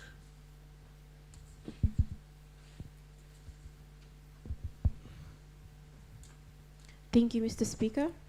Honorable members of the House, I rise to update this Honorable House on the ongoing response to the national poliovirus outbreak in Papua New Guinea, which was officially declared on the 15th of May 2025.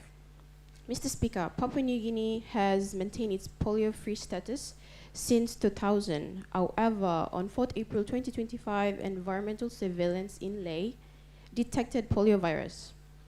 Genetic testing confirmed it originated from a strain circulating in Indonesia, indicating cross-border transmission. Mr. Speaker, to date, 48 cases of acute flaccid paralysis have been reported across 11 provinces. Of these, 20 tested negative for poliovirus, and 28 remain under investigation. Environmental sampling has intensified with bi-monthly collections in Leh and in Port Moresby. Additional surveillance sites have been set up in Mount Again and Gorka with plans to expand to Medang. An incident management system has been activated under the National Emergency Operations Center, and a detailed outbreak response plan is guiding coordinated efforts across the country, focusing on surveillance, immunization, logistics, and risk communication. Mr. Speaker, the primary objective is to protect children from paralysis and prevent further virus transmission. The immunization response includes 3 primary vaccination strategies. To the funding and international support, the estimated cost for 2 rounds of the campaign is 88 million. So far, 74 million has been secured through various donors, which includes the PNG government, the Government of Australia, Global Polio Eradication Initiative, and the WHO and UNICEF. To the provincial and community engagement, Mr. Speaker, all provincial health authorities have been instructed to activate their emergency operations centers and intensify surveillance and immunization drives. Urban centers are conducting catch-up campaigns, but strong provincial leadership and funding are essential to scale operations effectively. To conclude, Mr. Speaker, this outbreak is a sobering reminder that as long as polio exists anywhere, it remains a threat to us all. Our collective response, led by the Ministry of Health, supported by international partners and implemented by our dedicated provincial teams must be swift, unified, and comprehensive. I call upon every honorable member of this House to actively support vaccination and awareness efforts in your constituencies. Let us work together to protect our children and preserve PNG's public health legacy. Thank you, Mr. Speaker. Thank you, Honorable Minister for Health. I just want to seek your opinion. Can we agent debate on this one? Because we don't have enough time for grievance debate. By 1 o'clock we will stop. Unless you want to allow for 1 or 2 debates. The senior program, it allows for debates. So, I believe you want to. If we go on debate, we will have no time for grievance debate.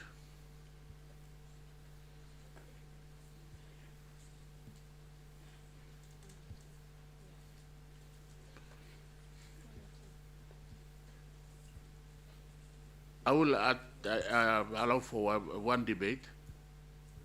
After one debate, we'll have the leader to agent debate. Agree? This is outside of our normal proceedings. I'm just checking your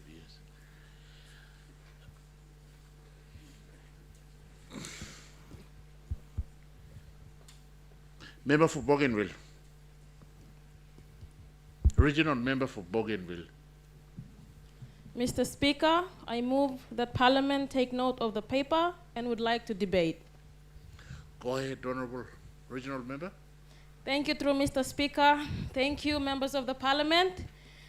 I'd like to thank you to the Honorable Minister of Health for her comprehensive statement and for the leadership shown in coordinating our national response to the polio outbreak. The gravity of this outbreak reminds us of the importance of our health system and the urgency of strengthening them. Mr. Speaker, lo look blomipla or North Bougainville, community blomipla igat worry about the effectiveness of our health services. Awareness is growing, and through some awareness na campaign about polio outbreak and stop. But no got plenty family, it got good information about this campaign. In remote areas such as the Motlock Island, Tasman, Feed Island, Nissan, and Carteret, communication barriers and geographical location continues to hinder timely outreach. Timely outreach is very important to take note of, Mr. Speaker. This also gives me the opportunity to raise the concern of limited supplies of medication and facilities in rural areas. Why me raising this concern is because suppose you carry polio outbreak awareness blow you come, but you can come up low and have time facilities only run down. Mr. Speaker, to my feedback on implementation, while the incident management system and national campaign are commendable, the reality on the ground is that provincial health authorities require stronger logistical support. Messaging materials are reaching urban centers only, but rural communities where risk of silent transmission is greatest remain underserved. Mr. Speaker, I therefore urge that we intensify surveillance in provinces that are yet to report cases. In all of North Bougainville, Tasol, but this is a national outcry. While at the same time, we strengthen cold chain logistic and mobile outreach to ensure vaccine reach even our most remote communities. We must mobilize youth, churches and communities, and also leaders to counter misinformation and build trust in immunization, because the fight against polio is not only a medical issue, but a social issue. In addition, scaling up biosecurity at maritime and border crossings, particularly in Bougainville and along the PNG-Indonesia frontier, is important to prevent further spread. When we take these measures, we will ensure that our national response to polio outbreak is effective and inclusive to all. Mr. Speaker, as a member for North Bougainville, I commit to mobilizing local network, hosting awareness forums, and ensuring that our constituency plays part in the national effort for polio outbreak. Online blomi lo North Bougainville, oli ready now li stop, lo contribute lo this la meaningful effort, but they need resources and a clear guidance, Mr. Speaker. With that, Mr. Speaker, this outbreak is a reminder that health security is a national security for all. Protecting our children from paralysis today is part of safeguarding the future Papua New Guinea.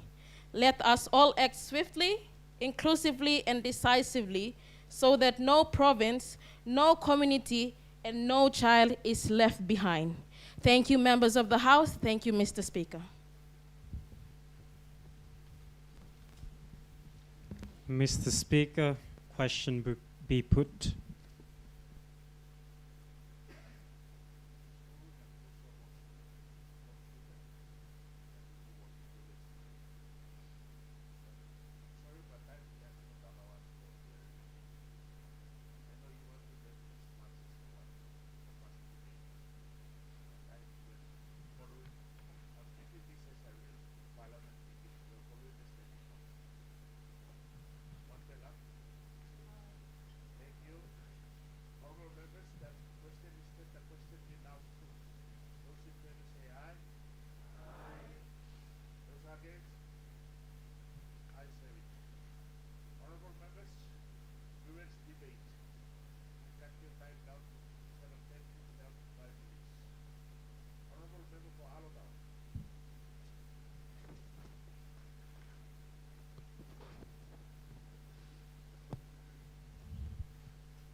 Thank you, Mr. Speaker.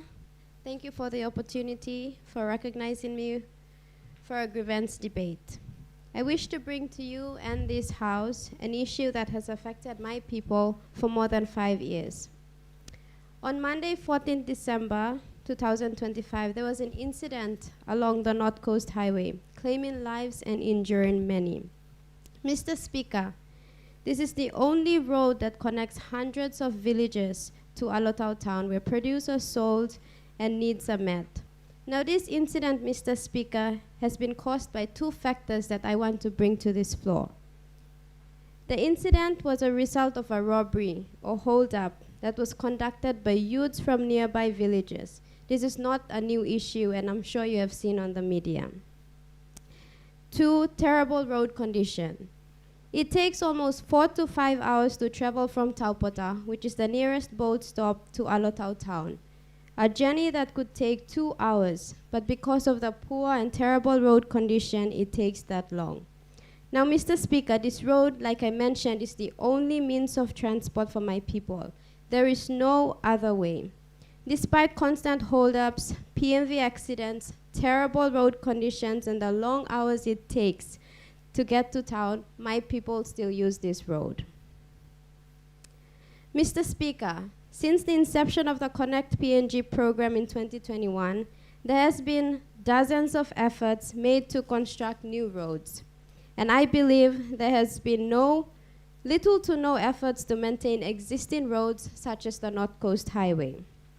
The Connect PNG initiative has given hope for our people to access proper infrastructure that leads to accessing basic health services such as health and education. The Connect PNG initiative has made promises to the people that it has not fulfilled yet. I understand this is an issue that has not only affected my people in Milne Bay province, but so many other provinces and electorates across PNG. Therefore, I hope this grievance can be heard and at least steps can be taken to not only create new infrastructure, such as roads and bridges, but maintain existing ones that serve local communities. Thank you, Mr. Speaker. Thank you, Honorable Member for Alotau. Member for Mosby South. Mr. Speaker, thank you for granting me the opportunity to raise this grievance on behalf of the hardworking people of Mosby South. Mr. Speaker, I rise today to bring to the attention of this honorable House a matter of great concern to my constituents: the ongoing challenges with water supply in Mosby South. Access to clean, reliable water is a basic human right. Yet many families in areas such as Koki, Vabukori, Taurama, and other settlements continue to face difficulties in accessing consistent water supply.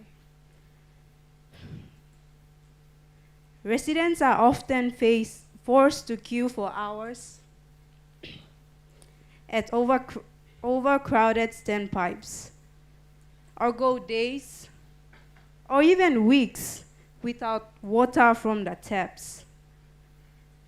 These hardships is particularly severe where dense population and rapid urban growth have intensified demand. As we enter the dry season, my constituents fear worsening shortages that could affect health and sanitation in our communities. Mr. Speaker, I acknowledge the efforts currently underway to improve water infrastructure and reduce losses in our system. However,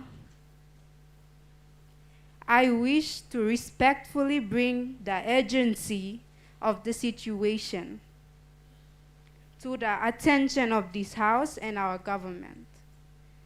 Mr. Speaker, I respectfully urge the government, the minister responsible for state-owned enterprise and Water PNG to prioritize the following actions: an urgent audit and upgrade of water infrastructure targeting Mosby South, including repairs to pipelines, leak election, and new connections to reduce new losses. Number 2, the emergency support through water tankering and rationing for the West affected settlements until reliable supply is lost. The acceleration of alternative water sources, the non-revenue water reduction programs, and long-term projects to ensure sustainable supply security for Port Moresby, particularly in rapidly growing areas like Mosby South. The greater transparency, including regular public reporting on non-revenue water progress and updates to elected representatives. My people in Mosby South contributes daily to our nation's capital, yet they are denied the dignity of reliable water. This House must note this serious grievance and encourage swift action to address it. Thank you, Mr. Speaker. Thank you, Honourable Member for Mosby South, Southside. Member for Finch, Afen.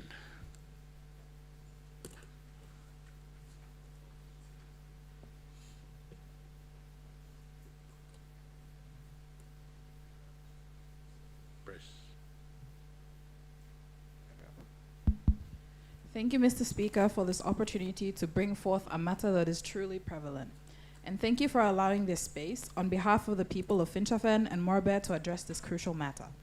For my grievance today, I intend to address an issue that not only affects my district, Finchafen, my province, Morbe, but the nation as a whole. Mr. Speaker, postnatal care for mothers in this nation is not only small in nature, but insignificant for its demographic. There are 13 wards, only 13 specialized and free postnatal care wards in hospital hospitals across Papua New Guinea, which cater for the population that bear the ability to produce our future generation of leaders. Though we immensely thank the Minister for Health, with support from the National Department of Health for stationing nursing professionals for this specific type of treatment in said hospitals. A recent survey conducted by the Burnett Institution in East New Britain suggests that routine postnatal care services cover only 17% of mothers, which in turn expels low parental awareness, disorientation after birth, lack of abstinence causing further injuries after birth and confinement, as well as postpartum depression and undetected infections. All meanwhile, 56% of women in Papua New Guinea are reported to receive antenatal care from these skilled providers. The health care provided for mothers post-birth and confinement is simply no way near the care that is available and offered for antenatal. There are not enough adequate facilities to cater to the health and safety requirements for mothers after they've brought children into this world. However, our mothers are our life sources, and availability for this form of healthcare is simply imperative. The only specialized and most utilized postnatal care facilities in the country are mainly located in Port Moresby, specifically at the Murray Stopes Clinics and the Port Moresby General Hospital. And these pertain to be the only two affordable postpartum facilities in the area. Every other form of this treatment is offered at private hospitals, which possess a negative implication for those who seek the treatment, considering these checkups cannot possibly be affordable for them.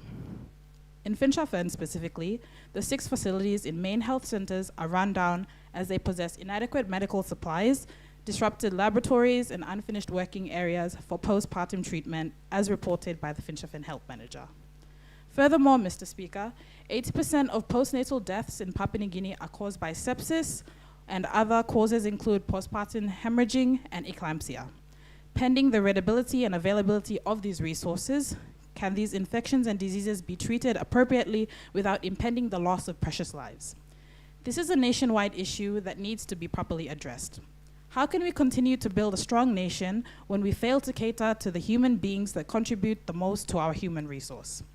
Mr. Speaker, postnatal care allows for women to not only relieve themselves from long-lasting injuries after childbirth, treatment from infection, but also account for other manners of healthcare, including contraceptives and family planning.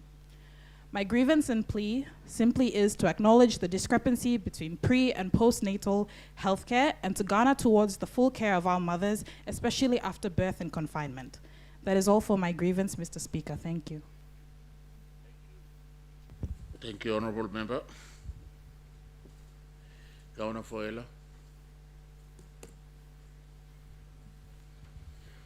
Rana with the mic, please.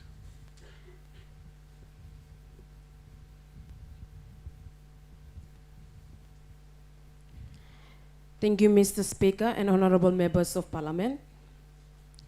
Now, Mr. Nablo here lo make maki maus pelo people blomi lo hela province, como magarima, korobakopero, na taripori.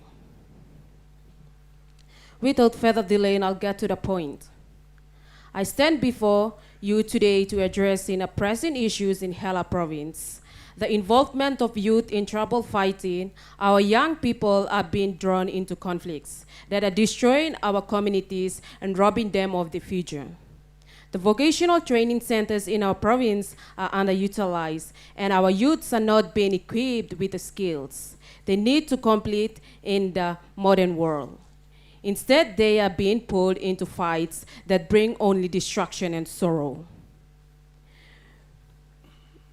Mr. Speaker, we must work together to create a call on the government to support the vocational training programs that can engage our youth and provide them with alternatives to violence. Let us empower them with the skills, not our weapons. Let us give them hope, not a despair. We work together to create opportunities for our youth to learn, grow, and thrive.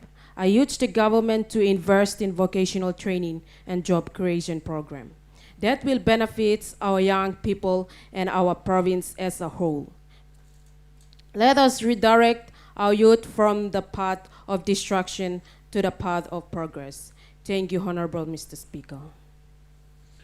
Thank you, Honorable Governor Foela. Member for Hagen, open.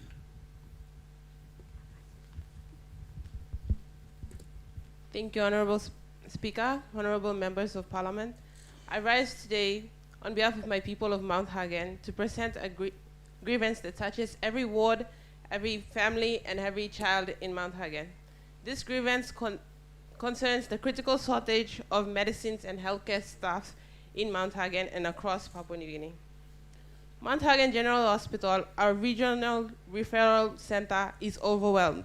The acting CEO of Western Highlands Provincial Health Authority recently confirmed that the hospital's emergency department has slowed down operations due to the lack of essential medical supplies. Patients are being turned away or asked to buy medicine privately, often at a price they cannot afford. Demand for healthcare at Hagen Ausik has increased by 200% since the 2022 national elections, and the staff levels have not kept in pace also. The shortage of medicine is especially alarming. Antibiotics and maternal health supplies frequently run out. Distribution delays and weak procurement system leaves the clinics empty for weeks. And in rural areas, patients walk for hours only to be told that there is no medical medicines available. Honorable members, the consequences are devastating. Families lose loved ones to treatable illnesses. Women face life-threatening risk during childbirth, and children miss out school due to poor health. This is not just a health issue, members of Parliament. It is a development issue. Poor health outcomes are a major barrier to PNG's economic growth. Honorable Speaker, I urge this House to act decisively, increase funding for essential medicines and frontline health services, strengthen distribution system to ensure that timely delivery of medical supplies, expand training and recruitment of health workers, upgrade our health infrastructures, and improve transparency and reporting from the Department of Health on medicine stocks and staffing levels. Now, Mr. Speaker and members of Parliament, I understand that resources are limited and challenges are many. But when our clinics run out of medicine, when our mothers are turned away during childbirth, and when our children die from treatable illnesses, we must ask, are we doing enough? We may not fix everything overnight, but we must not stay silent. My people of Mount Hagen and the people of Papua New Guinea deserve better. They deserve a health system that works, not just in the national's capital, but in every district, every village, and every ward. I raise this grievance not to point fingers, but to urge action. Let us act now with urgency, with compassion, and with commitment. Because if we, the members of Parliament, cannot guarantee simple things like medicine, what message are we sending to our people? So this is my grievance debate, Mr. Speaker. I look forward to this issue being responded by the relevant government ministries. Thank you. Thank you, Honorable Member from Hagen. A member for Yalibu Pange. Oh, Imbongu, sorry. Thank you, Mr. Speaker, for giving me this time to put down my grievance debate on the floor of Parliament. And before me go on with my debate, mi ara one plus story nungut come up lo face lo town lo me lo morning. Over the building and fire. So that's town lo me bagarap today. I mean in a slow morning or night and fire. So misale talk sorry lo me go lo line lo me lo Imbongu. This town is located in Imbongu. It's not in Mendi Central or Mendi Muniu. I'm stop lo Imbongu yet. Okay. My grievance debate has no harm or harassment to the floor of Parliament. It's not me representing only my province or my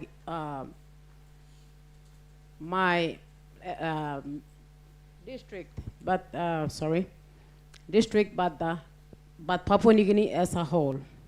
I rise up with deep concern as a matter of fact that threatens our very own foundations of our constitution and democratic governance. Not to mention the matter, but in the past 2 cycles of elections, the nation has witnessed a very very bad picture of us members and the House of the country and the Parliament. Mr. Speaker, as we approach 2027 National General Election, I call on the government, the Electoral Commission, and all stakeholders to act now. Mr. Speaker, I call upon the minister who is responsible for the election to take note on the points I'm about to put on the floor of Parliament.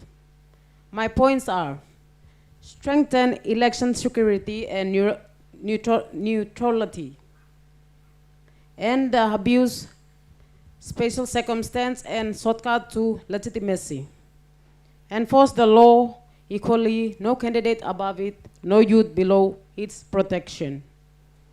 Invest in civic education and meaningful youth engagement, not mobilization or of violence, but for peaceful elections. If we call again, we risk losing an entire generation's faith in democracy. Mr. Speaker, the youth of the country are not weapons, they are citizens. And 2027 election must be decided by ballots, not bullets. I submit this grievance on the floor of Parliament. Thank you, Mr. Speaker, and parliamentarians. Thank you, Honorable Member for Imbongu. Member for West New Britain. Governor. Thank you, Mr. Speaker. Luluk sawe lomi na people blomi lo West New Britain. Thank you, Mr. Boss, lo asking this question. Lo question time, but time me run down, so me savim na now to solve me like puti mo sa ma grievance debate blomi. Minister blo Prime Minister na Minister lo Wex, you can take note. Lo disla grievance blomi. Mr. Speaker, Connect PNG program, as we all know, Kimbe to Cambrian, one this program we start inside. Me believe lo budget lo Wex, me 50,000 me put him lo display road. Unfortunately, lo look blomi inside lo province. 10,000 tasol, only give go lo Wex, lo provincial Wex, lo West New Britain. Last week, a member of lo Cambrian Gloucester, me been raising mo some display road by me mas segim provincial government. Lo look blomi inside lo province, so me yet lo province no waran bla money, make him. So ask him blomi, he go lo grievance blomi, talk blomi, he go lo Minister or Prime Minister, you can take note. Suppose he got him this 40 million and Mr. Habet. Please people blow me only sapa lo sla road lo Kimbe eagle lo Cambrian. Mr. Speaker, 10 years yet to today, instead of solution, we get up truths, figure pointing, political grandstanding, public confusion. Mr. Speaker, our people of West New Britain, particularly people of Cambrian Gloucester, that rode from Kimbe to Cambrian, we deserve facts, not fiction. They deserve solution, not slogans. We deserve tangible development. Thank you, Mr. Speaker, and that's all my grievance debate for me. Thank you. Thank you, honorable members. Our grievance debate time has come to the end. We have reached our grievance debate time. Honorable members, the question is that the grievance debate be noted. Those in favor say aye. Aye. Those against? Ayes have it. Leader of Government Business. Mr. Speaker, I move that the Parliament at its rising adjourn until Tuesday, 10th March 2026 at 2:00 p.m. Honorable members, the question is that the motion be agreed to. Those in favor say aye. Aye. Against? Ayes have it. Leader of Government Business. Mr. Speaker, I move that the Parliament do now adjourn. The question is that the motion be agreed to. Those in favor say aye. Aye. Those against? Honorable members, I now adjourn Parliament to March 10 at 2:00 p.m.